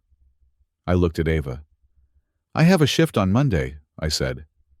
"Mrs. Gable in apartment 4B needs help with her heating bill. If I don't go, nobody else will." Ava smiled. It was a genuine smile full of pride. "Can I come?" she asked. "I mean after school? I can file papers, or answer phones, or just help." "I think we can find a place for you," I said. I turned back to the judge. "Thank you, Your Honor," I said. "No, Mr. Jones," the judge said. "Thank you." I took Ava's hand. I nodded to Maria and my colleagues. "Let's go get a burger," I said to Ava. "I know a place. It is greasy cheap and it is the best food in the city." "Sounds perfect," Ava said. We walked down the center aisle. The people parted for us not out of fear like they had for Eleanor, but out of respect. I saw Julian Vane cowering near the door, trying to make himself invisible. As I passed him, he looked up. His eyes were hollow. He looked at me hoping for a nod, a word, some acknowledgement that he still mattered. I walked past him without breaking stride. He was a ghost. He was part of a world that measured value in billable hours, and that currency held no value here anymore. We pushed open the heavy oak doors and stepped out into the hallway. The air was cool and fresh. Sunlight was streaming through the high windows, illuminating dust motes, dancing in the air. I checked my watch. It was 2:00. My shift at the shelter didn't start until Monday, but I had a feeling Mrs. Gable was probably cold right now. "Actually," I said to Ava, "before the burger, do you mind if we make one stop?" "Mrs. Gable?" Ava guessed. "Mrs. Gable," I confirmed. "Let's go," she said. And as we walked out of the courthouse, leaving the billionaires and the sharks behind, I realized I had never felt richer in my entire life. I was Charles Jones. I was a social worker. And for the first time in 20 years, the name fit me perfectly. The federal agents did not take Victoria immediately to the transport van. There were protocols to follow, transfer papers to be signed, and the chaotic bureaucracy of a high-profile arrest to be managed. They steered her into a holding room adjacent to the main lobby of the courthouse, a sterile, windowless box with fluorescent lights that buzzed like trapped flies. I should have kept walking. I should have taken Ava, marched out the front doors, and gone to get that greasy burger I had promised her. But the judge had ordered an immediate transfer of custodial assets, and the court clerk needed my signature on the emergency motion before we could legally leave the premises. So for 10 excruciating minutes, I found myself in that holding area, separated from my ex-wife, only by a laminate table and 2 impassive federal marshals. Ava stood by the door, her back pressed against the wall, her arms crossed tight over her chest. She was watching Victoria, but not with the fear she had shown earlier. She was watching with the detached curiosity of a scientist observing a specimen in a jar. Victoria sat in a metal chair, her hands cuffed behind her back. The adrenaline of her public meltdown had worn off, leaving her shivering and pale. Her $5,000 suit was rumpled, the silk blouse stained with sweat and tears. When she saw me sign the final document, the one that officially stripped her of control over our home, her eyes cleared. The panic receded, replaced by a desperate, calculating focus. She was cornered. And like any predator that realizes it cannot bite its way out, she decided to try and purr. "Charles," she whispered. Her voice was raspy, stripped of its usual imperious tone. "Charles, look at me." I handed the pen back to the clerk. I turned slowly. "I am looking at you, Victoria." "This is madness," she said, leaning forward as much as the restraints allowed. She forced a smile, a trembling imitation of the expression she used to wear when she wanted me to work a double shift, so she could buy a new dress. "We are letting them tear us apart. We are letting strangers dictate our lives. Think about it, Charles. 20 years. We built a life. We have a history." I stared at her. The audacity was breathtaking. "You tried to have me killed," I said. My voice was flat, devoid of emotion. "You discussed my murder like you were ordering a pizza." "I was drunk," she insisted, her eyes widening with feigned innocence. "It was just talk, baby. You know how I get when I am stressed. I say crazy things. I would never have done it. I love you. You are the father of my child." She shifted her gaze to Ava, then back to me, lowering her voice to a conspiratorial whisper. "Listen to me," she pleaded. "If you drop the charges, if you tell them it was a misunderstanding, we can start over. I learned my lesson, Charles. I swear. I got greedy. I lost my way. But I can change. We can go back to how it was in the beginning. Just you and me against the world. Remember the diner? Remember the little apartment on 4th Street? We were happy then." I looked into her eyes. I searched them for a flicker of the woman I had married. I looked for the girl who used to share a single cup of coffee with me because we could not afford two. I looked for the mother who had once held Ava with gentle hands. But there was nothing. There was only a black hole of narcissism. She did not want me back. She wanted her life back. She wanted her shield back. She was not reminiscing about our love. She was reminiscing about a time when she had me completely under her control. "You are right," I said softly. Victoria's face lit up. "I am." "We were happy then," I said, "because I thought you were real." I took a step closer to the table, ignoring the marshal who shifted his weight nervously. "But that woman never existed, did she?" I asked. "The Victoria I loved was a character you played, and you played her well. But the show is canceled, Victoria. The curtain has come down." "Don't say that," she whimpered, tears leaking from her eyes again. "I can be her again. I can be whoever you want me to be. Just get me out of these cuffs. Please, Charles. I am scared." "You should be," a voice cut in from the doorway. Eleanor Thorne stepped into the room. She had been on her phone in the hallway, orchestrating the final phase of the demolition. She walked in now, holding her phone like a remote control for a bomb she had just detonated. "Save your tears for the jury, my dear," Eleanor said, walking over to stand beside me. "Although, given the evidence, I doubt they will be very sympathetic." Victoria glared at my mother. "You did this. You poisoned him against me." "I simply turned on the lights," Eleanor said coolly. "What my son saw when the darkness retreated is entirely your doing." Eleanor tapped the screen of her phone.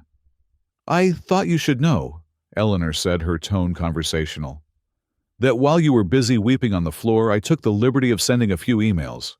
I have a rather extensive contact list, you see." "What did you do?" Victoria demanded, a fresh wave of fear rising in her throat. "I sent the full dossier of your activities, the Ponzi scheme, the forgery, the client theft, to the compliance boards of every major financial institution in New York, London, and Hong Kong," Eleanor replied. As of 5 minutes ago, you have been permanently barred from holding a securities license in the United States and the European Union. You will never trade a stock, manage a fund, or touch other people's money ever again, Victoria gasped. You killed my career. I buried it, Eleanor corrected. But I didn't stop there. I also forwarded the police report regarding your neglected child to the membership committees of the Hamptons Country Club, the Manhattan Art Society, and the Board of Trustees for the Metropolitan Gala. Eleanor smiled a sharp, wintry expression. You have been expelled, Victoria, she said. Unanimously. Effective immediately. You are no longer welcome in the world you stole so much to be a part of. If you were to walk into a restaurant on the Upper East Side tonight, they wouldn't serve you a glass of water. Victoria shook her head violently. No. They are my friends. They love me. They loved your money, Eleanor said. And since you have none, you are invisible to them. You are worse than poor to them now. You are a scandal. Before Victoria could scream, the door on the other side of the holding room opened. 2 agents dragged Leo Sterling through the corridor. He looked nothing like the confident con man who had taken the stand an hour ago. His tie was gone. His shoelaces had been removed. His hands were cuffed behind his back, and he was weeping openly, snot running down his face. When he saw Victoria, he stopped struggling. You witch! Leo screamed at her, straining against the agents holding him. This is your fault! You told me it was safe! You told me the husband was an idiot! Victoria's face twisted into a snarl. You rat! You sold me out! I hope you rot! I am facing 20 years because of you, Leo yelled, as the agents shoved him forward. 20 years! I gave you the best scam of your life and you blew it! Get him out of here! The marshal barked, pushing Leo down the hallway toward the loading dock. The door slammed shut, cutting off his wailing. Victoria looked back at us. She was trembling so hard, her teeth were chattering. The isolation was setting in. Leo was gone. Her career was gone.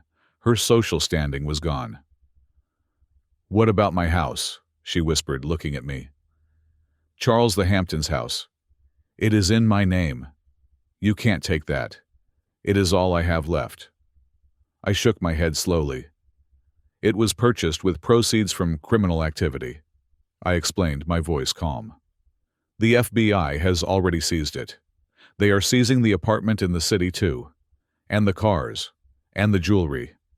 I pointed to the diamond studs in her ears. Even those, I said.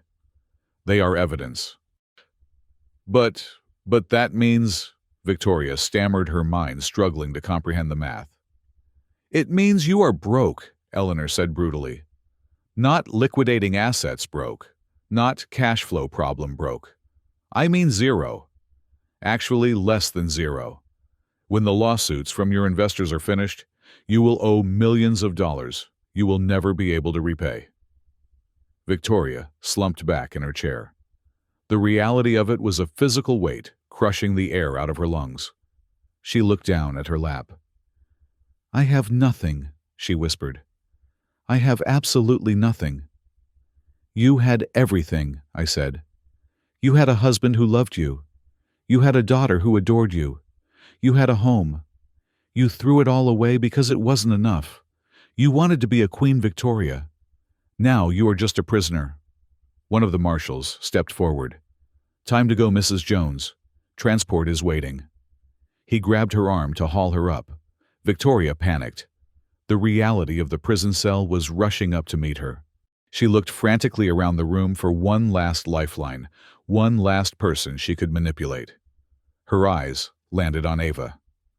Ava! Victoria cried out, digging her heels into the linoleum. Ava, baby! Don't let them take me! Look at me! I am your mother! Ava pushed herself off the wall. She walked slowly toward the table. Victoria stopped struggling. She smiled through her tears, thinking she had found the crack in the armor. That is right, baby, Victoria coaxed. Come here. Give Mommy a hug.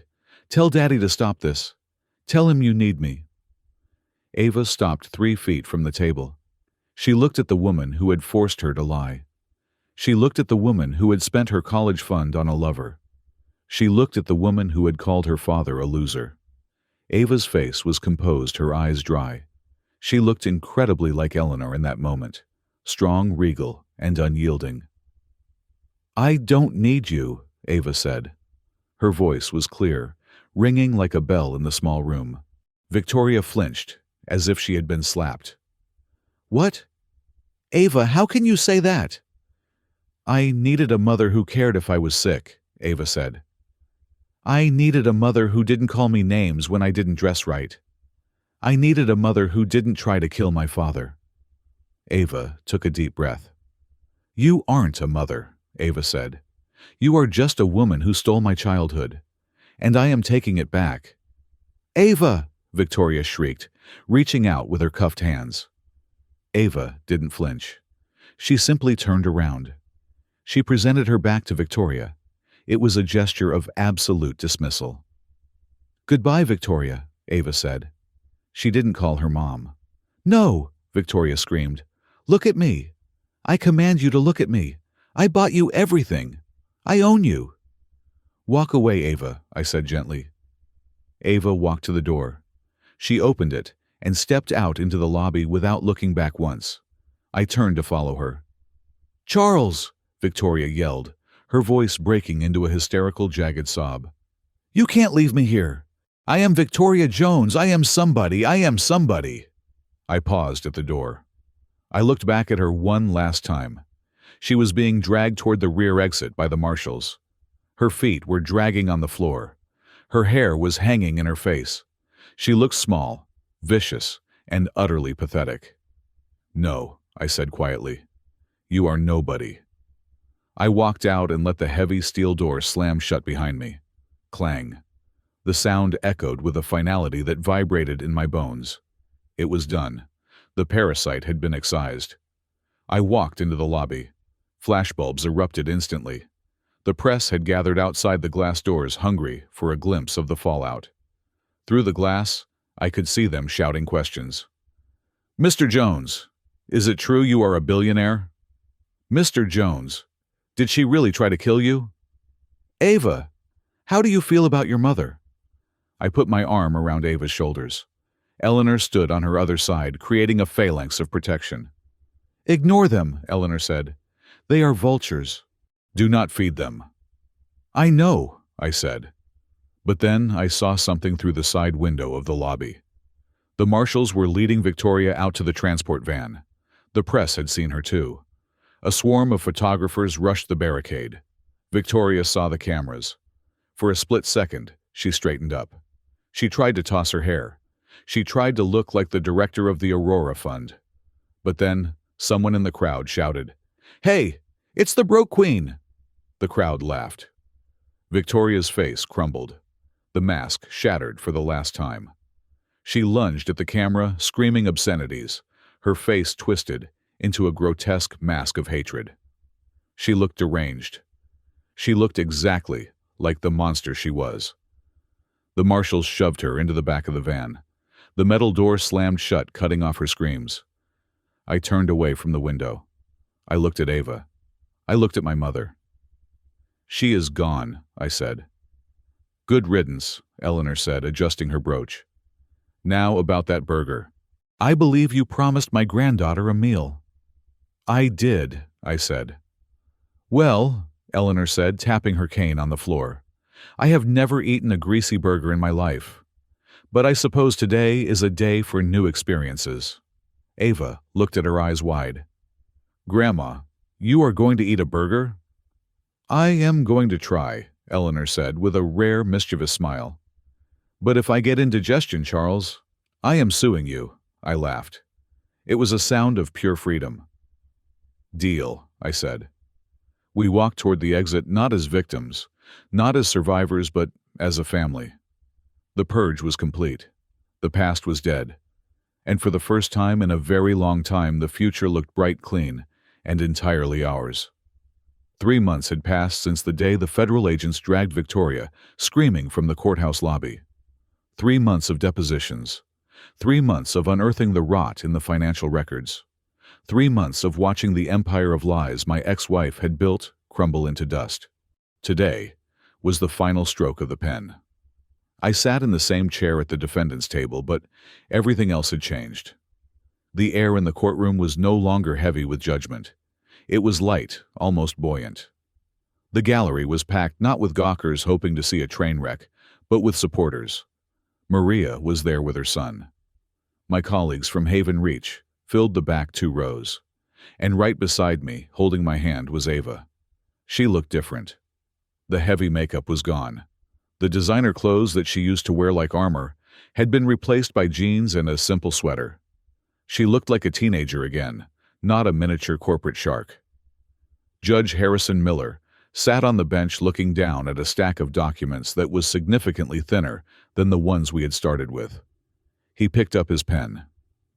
In the matter of Jones versus Jones, the judge announced, his voice echoing with a satisfied finality.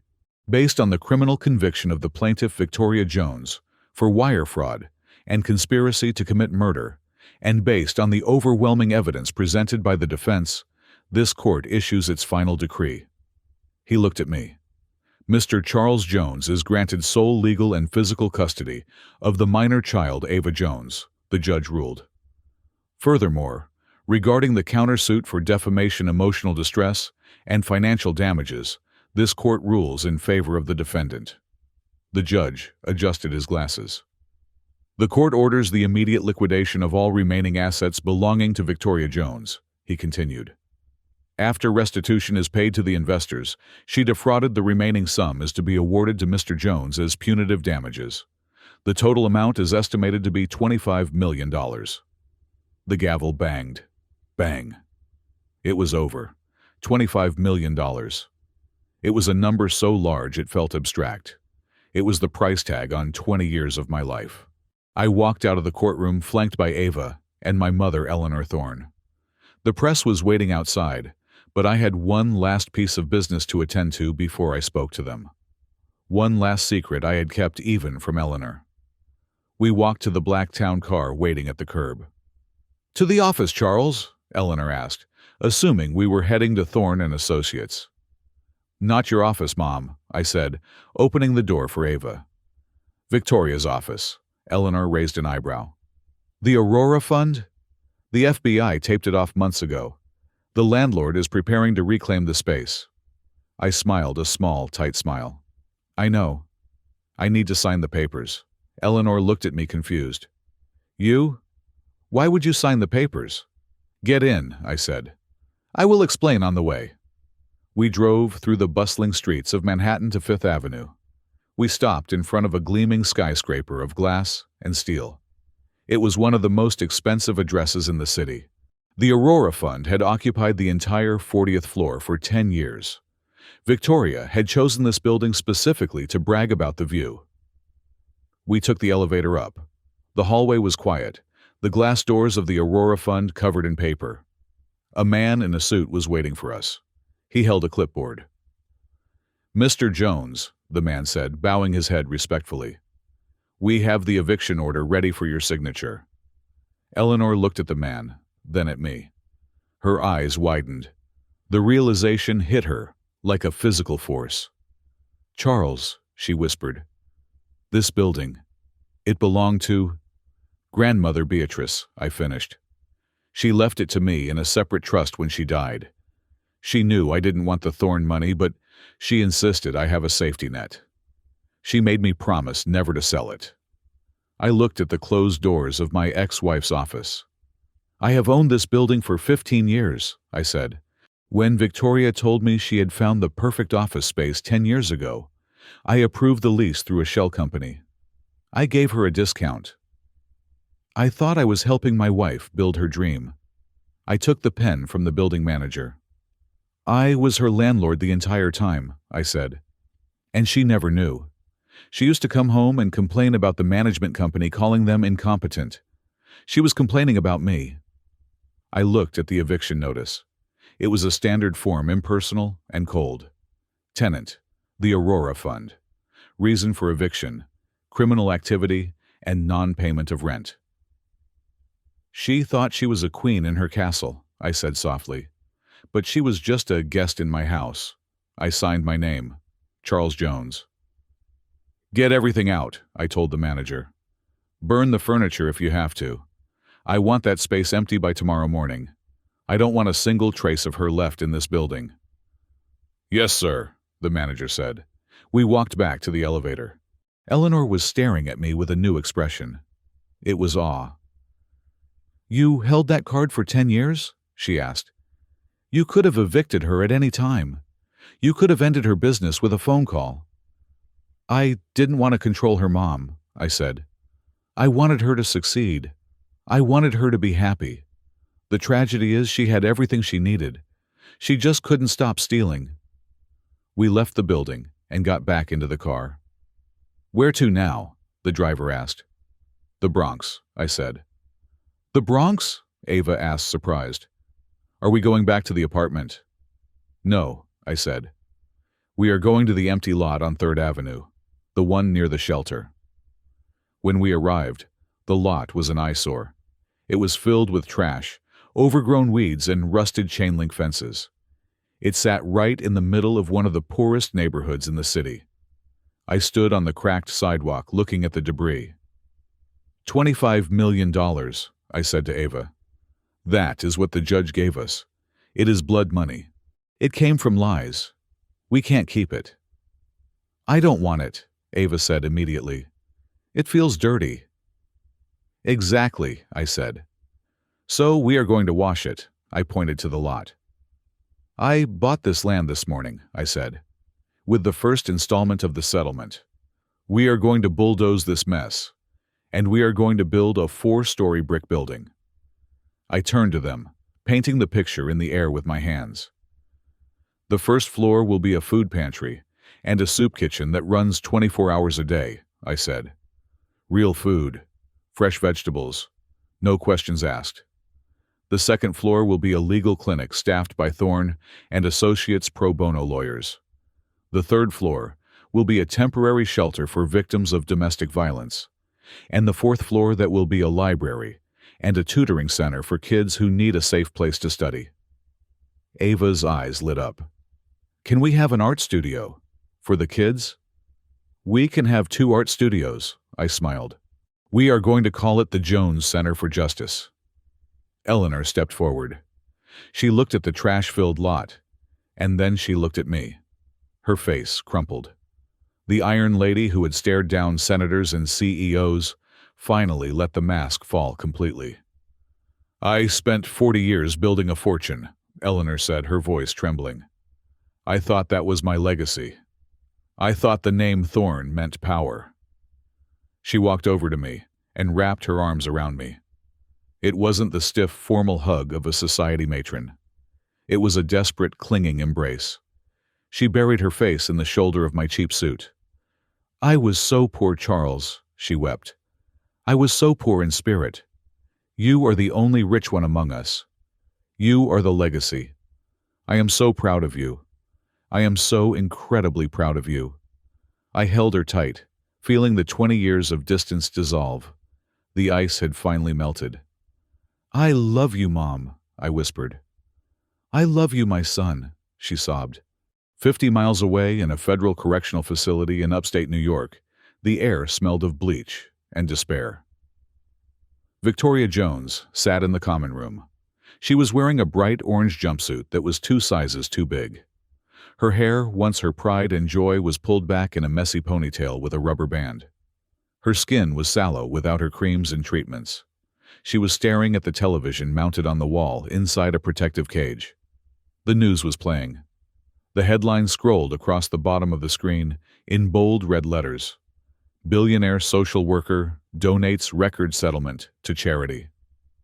On the screen, there was a live shot of me standing in front of the empty lot in the Bronx. Ava was on one side of me laughing as she held a shovel for the ceremonial groundbreaking. Eleanor was on the other side looking at me with pure adoration. The $25 million settlement obtained from the disgraced Aurora Fund will be used entirely to build a sanctuary for the poor, the reporter's voice narrated. Charles Jones, the man his ex-wife attempted to frame as a failure, is now being hailed as the philanthropist of the year. Victoria stared at the screen. She saw the smile on Ava's face, a smile she hadn't seen in years. She saw the peace in my eyes. She saw the respect the world was giving me. She looked down at her hands. They were empty. No rings, no phone, no money. She had chased the golden goose her entire life. She had finally caught him, married him, and had a child with him. And then, because she was too blind to see that the gold was in his heart, not his wallet, she had killed the goose. A single tear rolled down her cheek. It wasn't a tear of repentance. It was the bitter, acidic tear of total, irreversible loss. "That was mine," she whispered to the empty room. "That was all mine." "Lights out!" "Lights!" a guard shouted. The screen went black. Victoria was left in the dark, alone, with the echoing silence of her greed. Back in the Bronx, the sun was setting, casting a golden glow over the city. Ava walked over to me. She was holding a thick envelope. "Dad," she said. "I sent it." "Sent what?" I asked. "My application," she said. "I withdrew my applications to the business schools. I applied to the pre-law program at Columbia. But I wrote my essay on something different." "What did you write about?" I asked. "I wrote about community law," she said. "I want to be a public defender. I want to work in the clinic we are building. I want to help people like Maria." She looked at Eleanor. "Grandma said she would teach me how to argue," Ava grinned. "I certainly will," Eleanor said, wiping her eyes. "God help the first prosecutor who goes up against a thorn woman trained by Charles Jones." I looked at my daughter. She had walked through the fire and come out not hardened but refined. She had chosen the hard path, the righteous path. "You are better than me, Ava," I said. "You are going to change the world." "Only because you showed me how," she said. The press conference was over. The crowd was dispersing. The sun was dipping below the skyline, painting the clouds in shades of purple and fire. I turned to leave. I was still wearing the charcoal gray suit I had bought 15 years ago. Eleanor had offered to buy me a new one a dozen times in the last 3 months, but I had refused. This suit was my armor. It reminded me of who I was. It reminded me that dignity doesn't come from a label. I walked away from the site of the future Jones Center, stepping out onto the sidewalk. The city of New York roared around me. The taxis, the construction, the millions of lives intersecting in the chaotic dance of survival. I stopped and looked directly into the camera lens of a lingering documentary crew. The red light was blinking. I took a deep breath, filling my lungs with the cool evening air. "They told me I was a loser," I said, my voice calm and steady. "They told me that because I didn't have a corner office, I didn't matter. They told me that kindness was a weakness." I paused, thinking of the jail cell where Victoria was sleeping tonight. "But the truth has a funny way of coming out," I continued. "You can dress a lie in a $5,000 suit, but it is still a lie. And you can wrap the truth in rags, but it will still shine brighter than any diamond." I adjusted my frayed lapel one last time. "Don't let them measure your worth by your bank account," I said. "Measure it by how many people smile when you walk into a room. Measure it by how well you sleep at night. That is the only currency that matters." I turned and walked away down the street, my daughter on my right, my mother on my left. A billionaire in a cheap suit walking into a future that finally belonged to me. Bang. The sound of the judge's gavel echoed in my mind one last time, not as a judgment, but as a heartbeat. A steady, strong rhythm closing the chapter on the pain and opening the book on a life of purpose. Thank you so much for listening to this story of betrayal, justice, and redemption. It has been a journey, and I hope Charles's victory brought you the satisfaction we all crave when we see the good guys win. Please, I would love to know where you are listening from today. Leave a comment below with your city or country. It is amazing to see how far these stories travel. And if you enjoyed seeing justice served, please subscribe to Calm Revenge Stories, like this video, and smash that hype button to help this story get heard by even more people. Your support means the world to us. Stay safe, stay kind, and remember, the truth always wins.